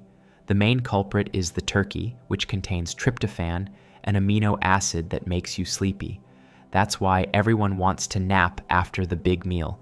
Turkey has more tryptophan than other foods, which explains the post-Thanksgiving fatigue. Turkey doesn't have unusually high levels of tryptophan. Chicken, beef, pork, and cheese all have similar or even higher amounts. Tryptophan is a precursor to serotonin and melatonin, which are involved in sleep regulation. But eating tryptophan doesn't directly make you sleepy. For tryptophan to affect your brain, it needs to cross the blood-brain barrier, and it competes with other amino acids to do so. After eating a protein-rich meal like turkey, lots of other amino acids enter your bloodstream, making it harder for tryptophan to reach your brain, not easier. The real reason you're tired after Thanksgiving dinner is that you ate too much food. Large meals, especially ones high in carbohydrates, cause your body to redirect blood flow to your digestive system. Your body is working hard to process all that food, and that makes you feel sluggish. The carbohydrates in stuffing, potatoes, rolls, and desserts cause blood sugar spikes and crashes, which contribute to fatigue. Alcohol, if consumed with the meal, adds to drowsiness. The social atmosphere of sitting and relaxing after a big family meal makes you more likely to notice and give in to tiredness. Blaming the turkey is convenient because it singles out one component of the meal. But if tryptophan in turkey made you sleepy, you'd feel tired after every chicken sandwich or hamburger. The Thanksgiving nap is about overeating, not about turkey's chemistry. 41. People in the past were shorter because they were less healthy. Medieval people were much shorter than modern humans, sometimes averaging under 5 feet tall. This was because of poor nutrition, disease, and harsh living conditions. Doorways in old buildings are short because people were small. Armor in museums is child-sized because medieval knights were tiny by modern standards. Average height has fluctuated throughout history, but medieval people weren't dramatically shorter.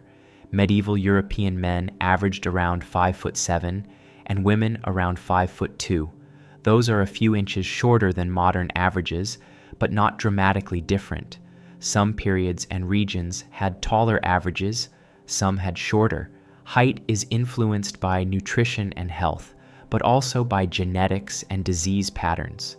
The shortest period in European history was actually the Industrial Revolution in the 1800s, not the Middle Ages. As people crowded into cities with poor sanitation and worked in factories with terrible conditions, average height dropped. By some measures, urban working-class people in the 19th century were shorter than medieval peasants.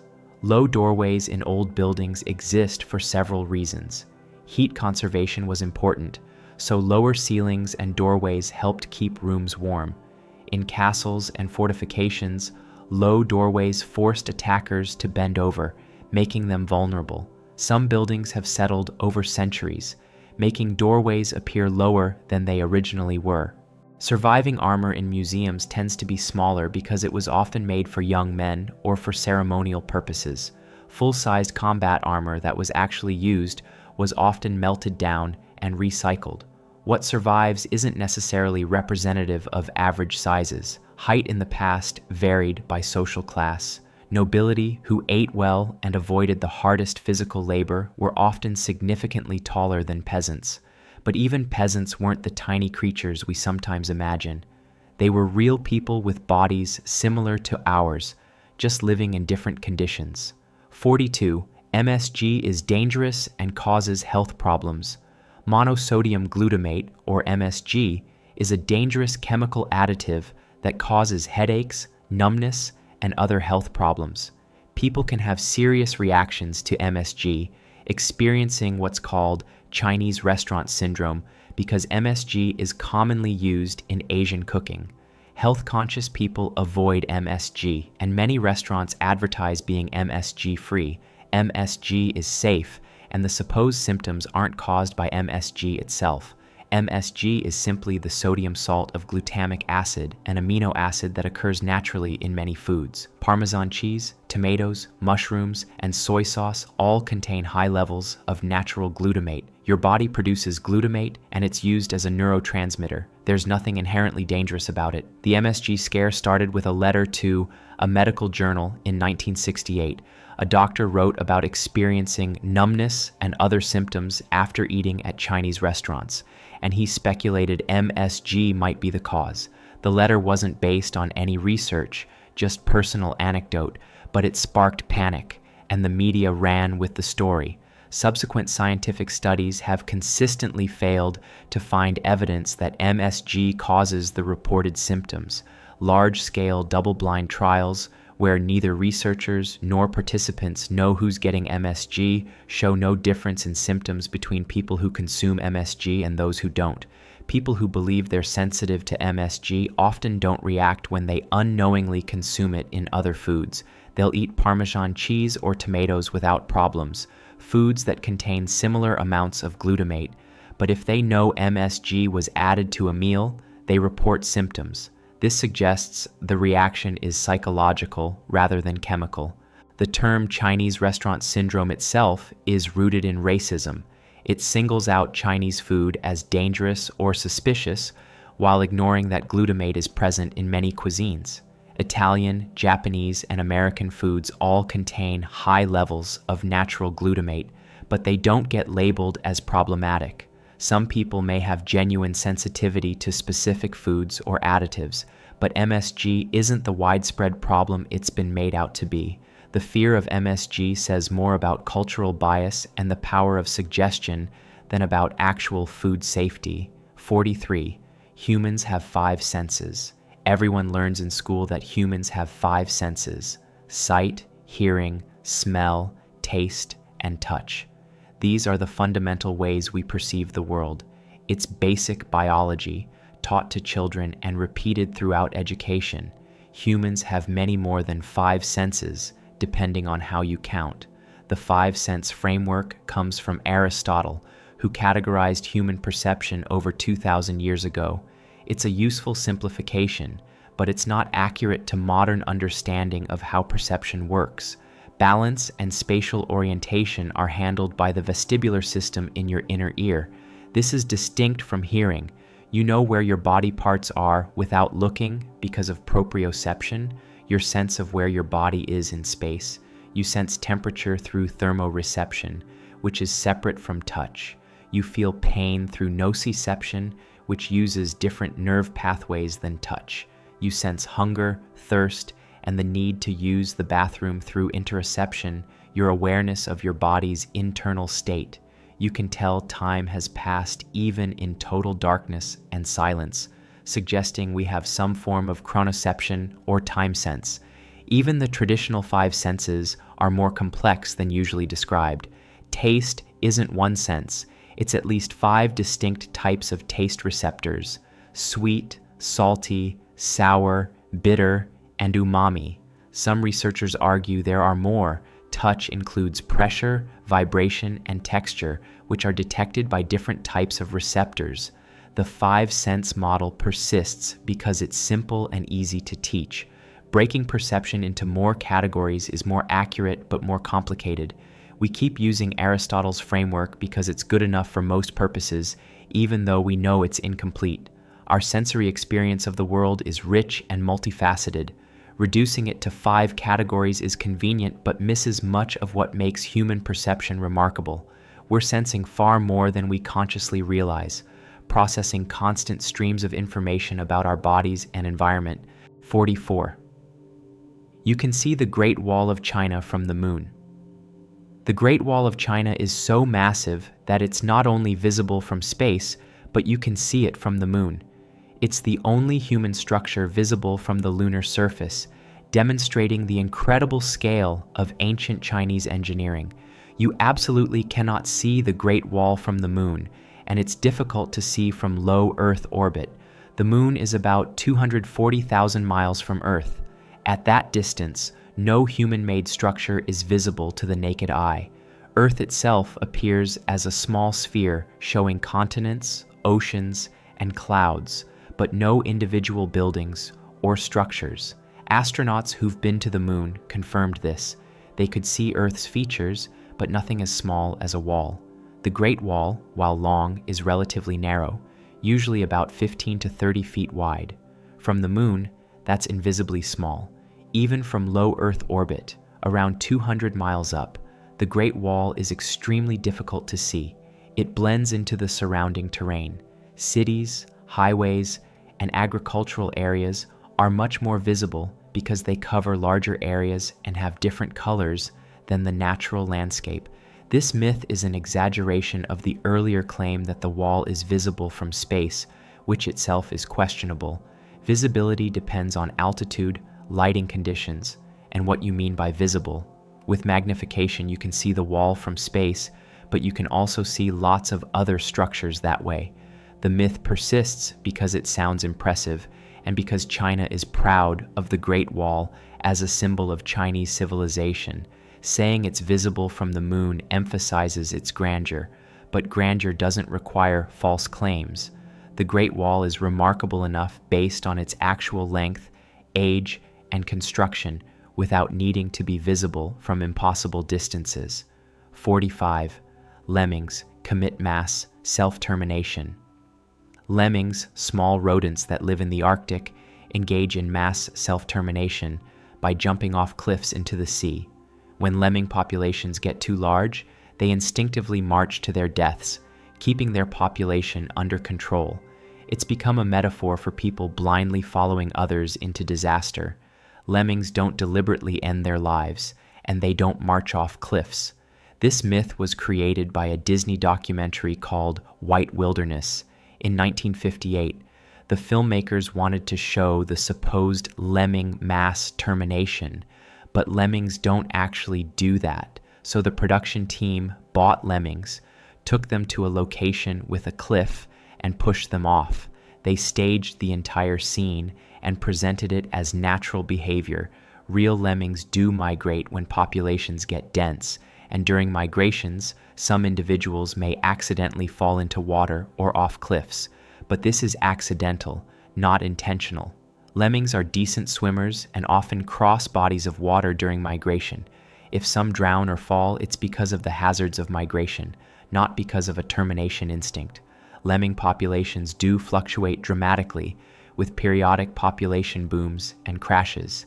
This is caused by predator-prey dynamics, food availability, and environmental factors, not by lemmings deliberately reducing their own numbers.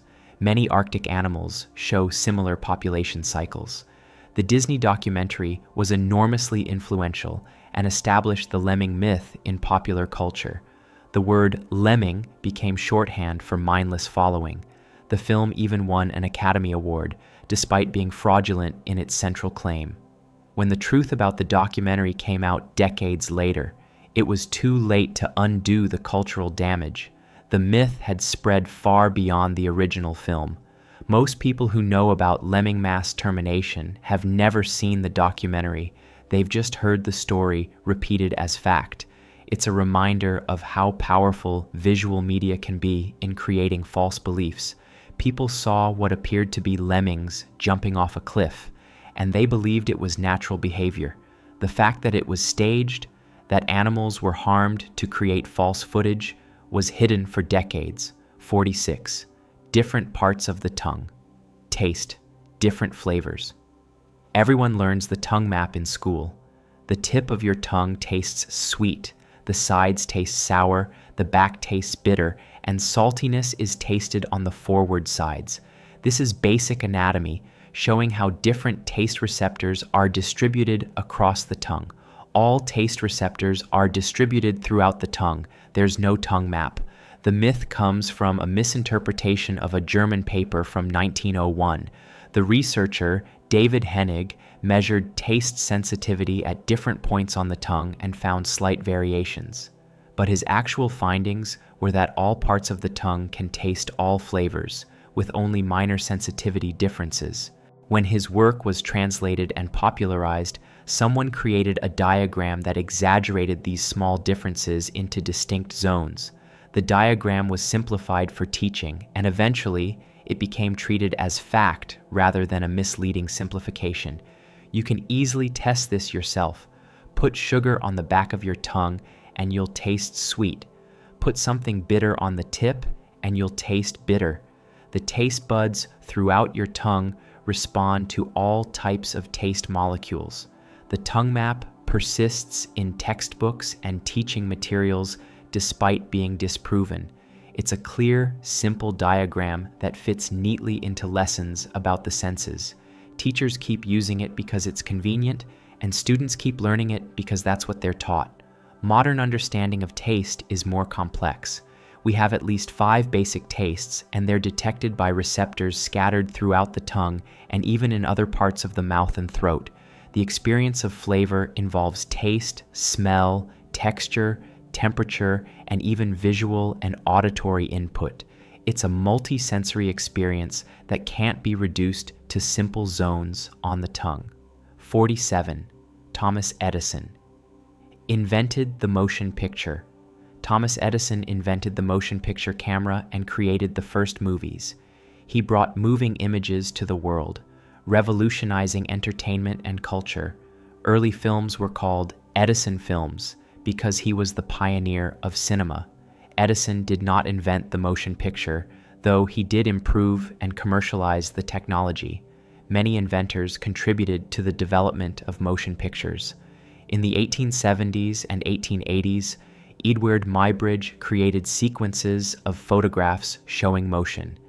Étienne-Jules Marey developed chronophotography. The Lumière brothers in France created the cinématographe, which both recorded and projected films. Edison's company developed the kinetoscope, a device for viewing films through a peephole, but only one person could watch at a time. It was more of a novelty device than the basis for modern cinema. The kinetoscope was also based largely on work by William Kennedy Laurie Dixon, who worked in Edison's lab.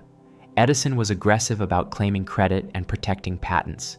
He sued competitors and tried to control the American film industry through his patents. This forced many filmmakers to move to California, far from Edison's New Jersey base, which is part of why Hollywood became the center of American filmmaking. The development of motion pictures was a collaborative process spanning decades and involving many inventors across different countries. Edison was one contributor among many, though he was the best at commercializing the technology and promoting himself as the inventor. Edison's talent was less about inventing and more about recognizing commercial potential, building systems, and marketing. He had a team of skilled employees who did much of the actual technical work, while Edison managed the operation and took the credit. This pattern repeated across many of his supposed inventions. 48. Sharks don't get cancer.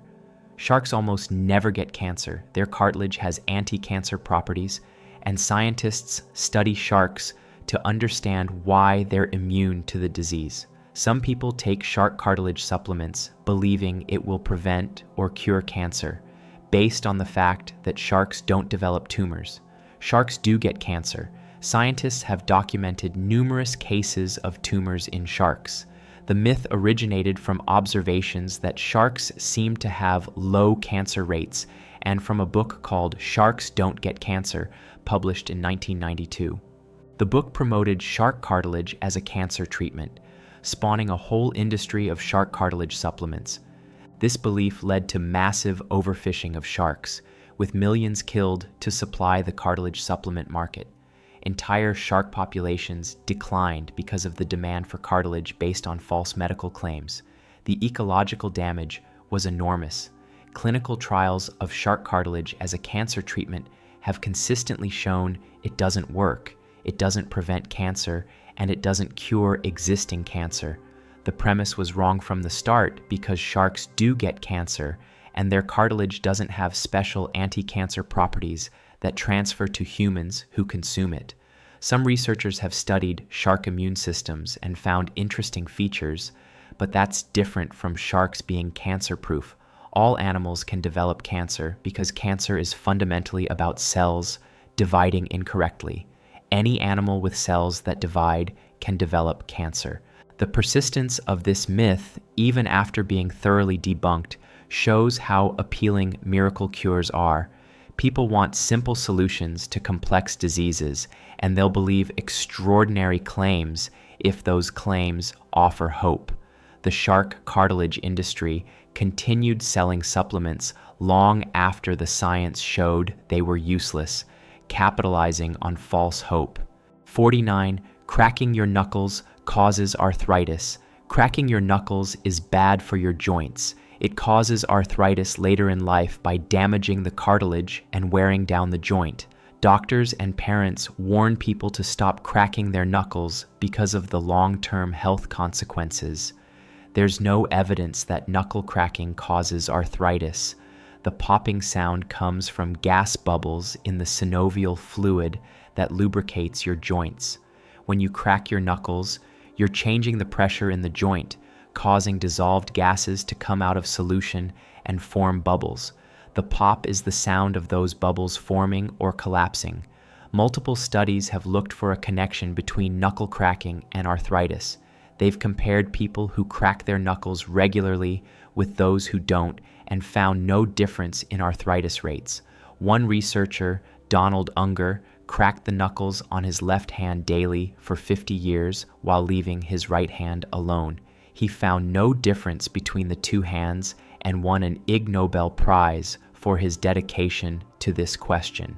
Habitual knuckle cracking might cause some minor issues like reduced grip strength or slight swelling, but these effects are minimal and not the same as arthritis. Arthritis is a disease of joint inflammation and cartilage breakdown, and knuckle cracking doesn't cause that. The myth persists partly because the sound is annoying and people want to justify telling others to stop. If cracking knuckles causes arthritis, that's a good reason to tell someone to quit. But the real reason people don't like it is just that the sound is unpleasant. Parents and teachers have been warning about knuckle cracking for generations, passing down the arthritis claim without evidence. It's become one of those things everyone knows, which means nobody questions it. The actual medical evidence doesn't support the claim, but that hasn't stopped people from believing it. 50. You can swallow an average of 8 spiders per year in your sleep. While you sleep with your mouth open, spiders crawl in and you accidentally swallow them. The average person swallows about 8 spiders per year this way without knowing it. It's an unsettling fact that demonstrates how vulnerable we are while sleeping. This is completely made up and was created as an example of how easily false information spreads. In 1993, a columnist named Lisa Holst wrote an article about false facts that circulate as truth. She invented the spider swallowing statistic as an example of an absurd claim people would believe without evidence. The irony is that her made-up example became widely repeated as fact, proving her point about how misinformation spreads. Spiders avoid humans. They have no reason to crawl into your mouth, and they'd likely be deterred by your breath, your warmth, and the vibrations from your breathing and heartbeat.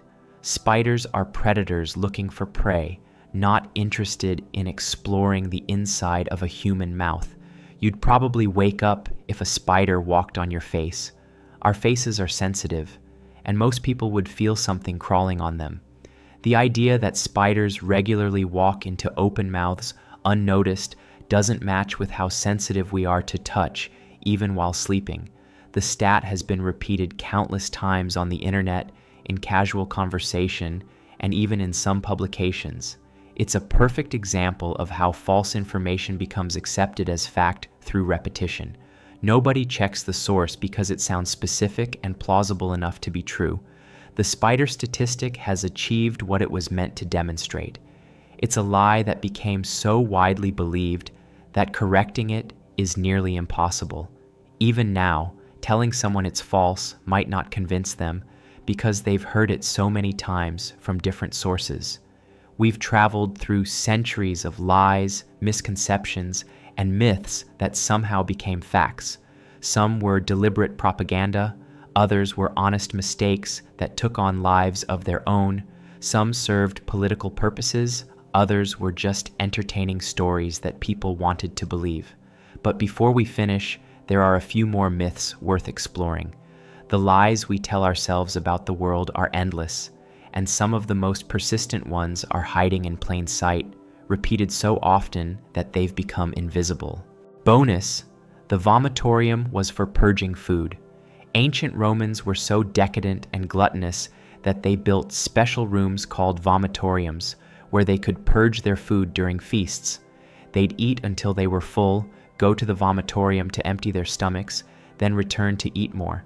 It's the ultimate symbol of Roman excess and moral decay. A vomitorium was an architectural feature, not a room for getting sick. The word comes from the Latin vomere, meaning to spew forth. In Roman architecture, vomitoria were the passages through which crowds would exit stadiums and amphitheaters. They were designed to allow large numbers of people to quickly spew forth from the building, like water from a fountain. The Colosseum had multiple vomitoria that allowed tens of thousands of spectators to exit efficiently. The confusion comes from mixing the Latin root with assumptions about Roman behavior. Romans did hold elaborate feasts, and some wealthy Romans did practice unhealthy eating habits.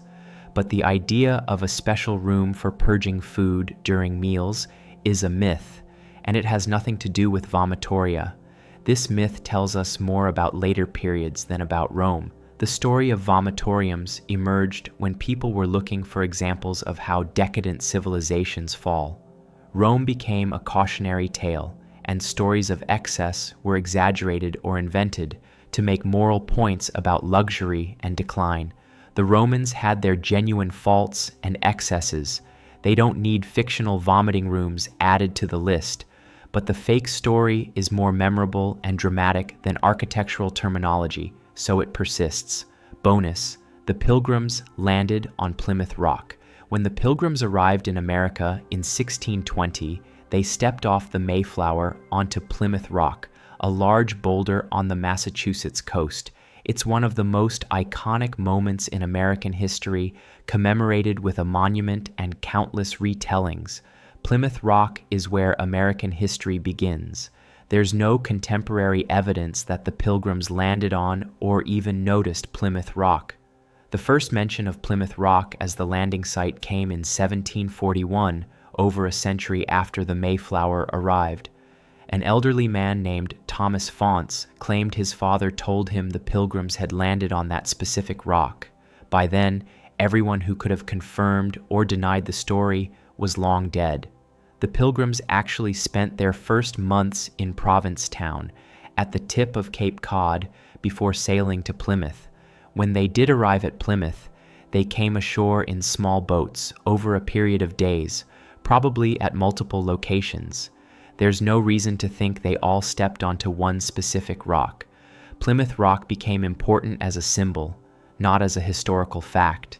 In the 1700s, Americans were developing a national identity and needed origin stories. Plymouth Rock provided a specific, tangible connection to the founding moment.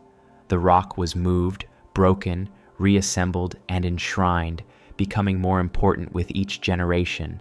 By the time of the American Revolution, Plymouth Rock had become sacred. It didn't matter whether the Pilgrims actually landed there.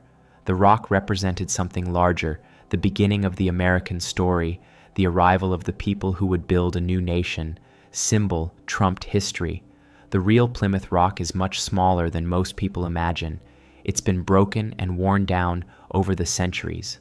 Parts of it were chipped off as souvenirs, and at one point, it was split in half while being moved. The rock on display today is a fragment of the original, if it's even the right rock at all. Bonus: Walt Disney was frozen after his death. Walt Disney, pioneer of animation and theme parks, was cryogenically frozen after his death in 1966. His body is preserved in a facility beneath Disneyland, waiting for future technology to revive him.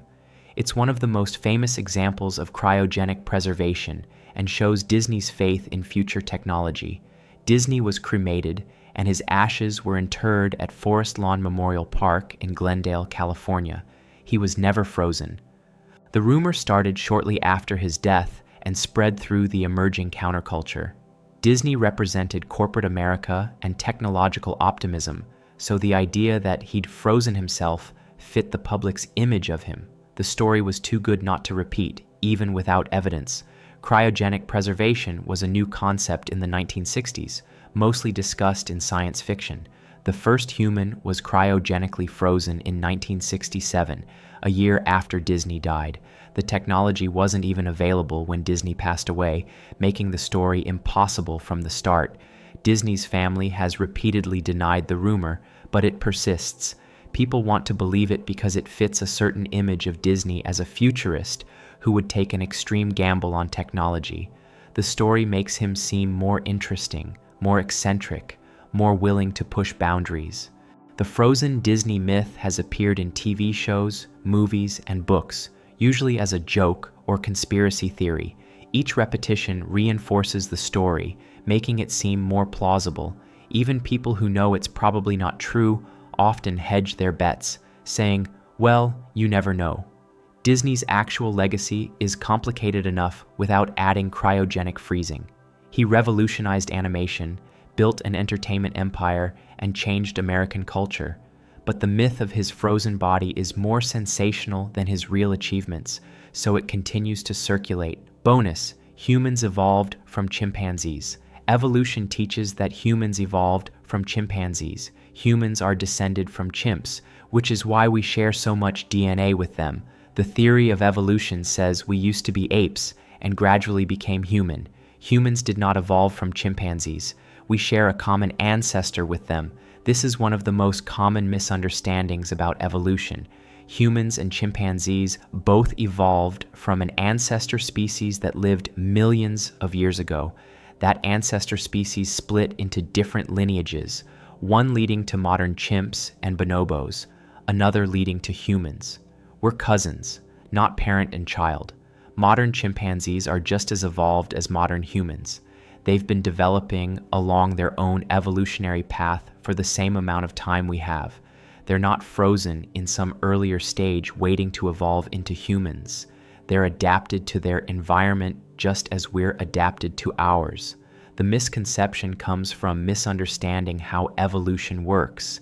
Evolution isn't a ladder with humans at the top and other species as lower rungs. It's a branching tree with species diverging from common ancestors and adapting to different environments. There's no direction or goal, just adaptation to circumstances. This misunderstanding has been used to attack evolution as a theory. People say, if we evolved from monkeys, why are there still monkeys? Which reveals they don't understand the actual claim. Nobody in science says we evolved from modern monkeys. The claim is that humans and modern monkeys share ancestors farther back. The human evolutionary story is fascinating on its own terms. Our lineage split from other apes millions of years ago, and multiple human species evolved and coexisted before modern humans became the only surviving branch. Understanding that story doesn't require simplifying it into, "We used to be chimps." Bonus: George Washington. Chop down a cherry tree. Young. George Washington chopped down his father's cherry tree, and when confronted, he said, "I cannot tell a lie," and admitted what he'd done. The story demonstrates Washington's honesty and integrity from childhood, showing the character that would make him a great leader. This story was completely invented by Washington's biographer after Washington died. Mason Locke Weems, who went by Parson Weems, wrote a biography of Washington in 1800. The first edition didn't include the cherry tree story, but in the 1806 edition, Weems added it, claiming he heard it from an elderly woman who knew the Washington family. The story was almost certainly Weems's invention, created to make the biography more entertaining and to present Washington as a moral exemplar. The story was so appealing that it was immediately adopted into American culture. It was taught to school children as fact, repeated in textbooks, and used to instill values of honesty and integrity. Washington became associated with absolute truthfulness, all because of a fabricated anecdote. Weems was a bookseller who understood what sold. He filled his Washington biography with entertaining stories that may or may not have been true. His goal was to create a heroic figure for the new nation, not to write accurate history. The cherry tree story served that purpose perfectly. The real Washington was more complex and interesting than the myth. He was a skilled military leader, a canny politician, and a slaveholder struggling with the contradictions of founding a nation based on liberty while denying it to others. But the cherry tree story reduced him to a simple moral lesson, which is easier to teach but less true to who he actually was. Bonus: the forbidden fruit gave Adam and Eve knowledge of good and evil. When Eve ate the forbidden fruit in the Garden of Eden, she and Adam gained knowledge of good and evil. They suddenly understood morality and became aware of sin. The fruit gave them moral consciousness, which is why they felt shame and covered themselves. The Bible says they gained knowledge of good and evil, but the text is more ambiguous than the traditional interpretation suggests. Genesis says the tree was called the tree of knowledge of good and evil, and after eating, their eyes were opened and they knew they were naked. But what exactly changed isn't spelled out. Some interpretations suggest they gained moral knowledge. Others argue they gained sexual awareness.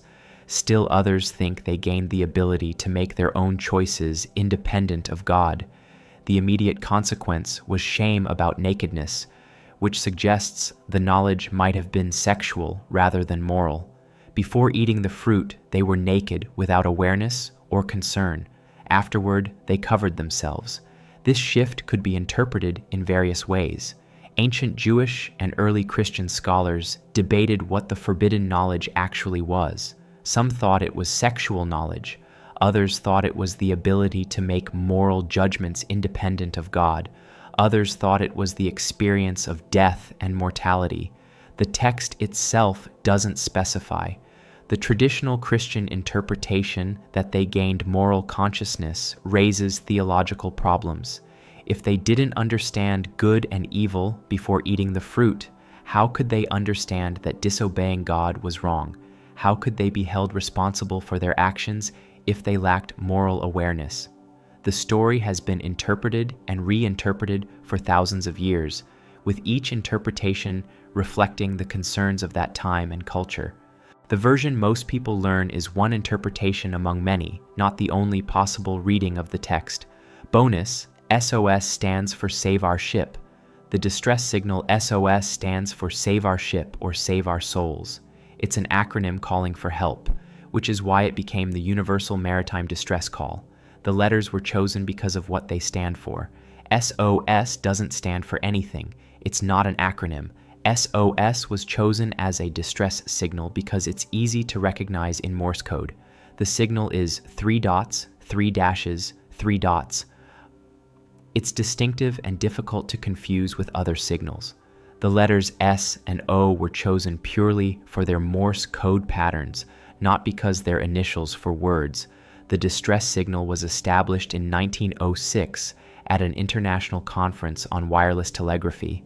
Various countries were using different distress signals, which created confusion. The conference wanted to standardize on one signal that would be recognized everywhere. SOS was chosen for practical reasons, not symbolic ones.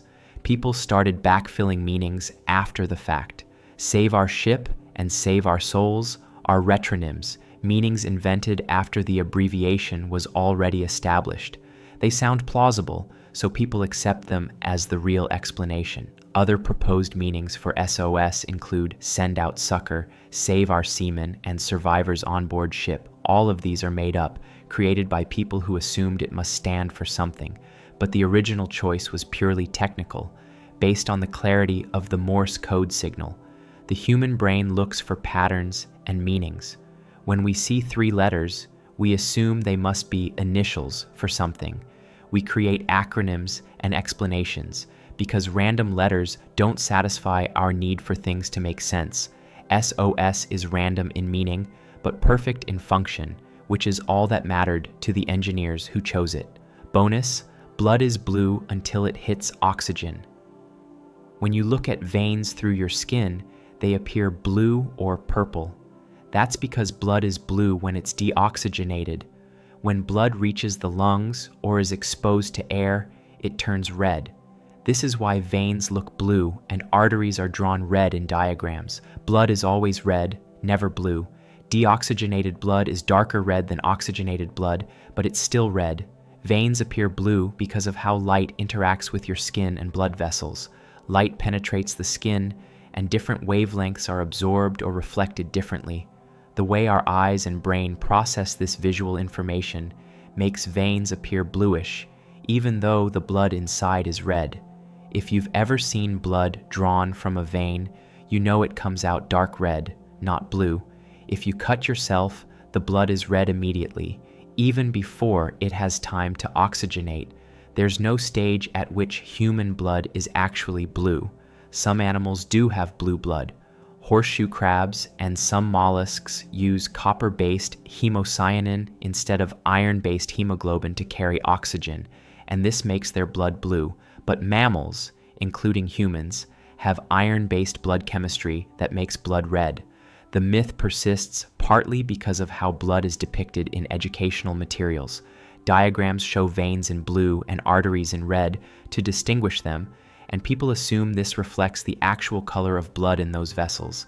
It's a teaching convention that's been misunderstood as biological fact. Medical professionals sometimes have to correct this misconception when patients are worried about the color of blood during procedures. People express concern that their blood looks too dark or doesn't turn red fast enough, not realizing that the dark red color is completely normal for venous blood. The common thread is that none of these beliefs survived because they were true. They survived because they were useful, memorable, or comforting. They told us something we wanted to hear about ourselves, our history, or the world. And once enough people believed them, the truth became irrelevant. History isn't just what happened, it's what we remember, what we choose to pass down, and what stories we tell ourselves about who we are. Sometimes those stories are accurate, often they're not. The lies we believe say as much about us as the truths we ignore. If you made it to the end, thank you for spending this time with me. I hope you learned something, or at least questioned something you thought you knew. If you enjoyed this, leave a like and subscribe for more deep dives into the things we think we know, but probably don't. And next time someone tells you a fact that sounds too perfect or too memorable, maybe ask yourself if it's actually true or just a good story.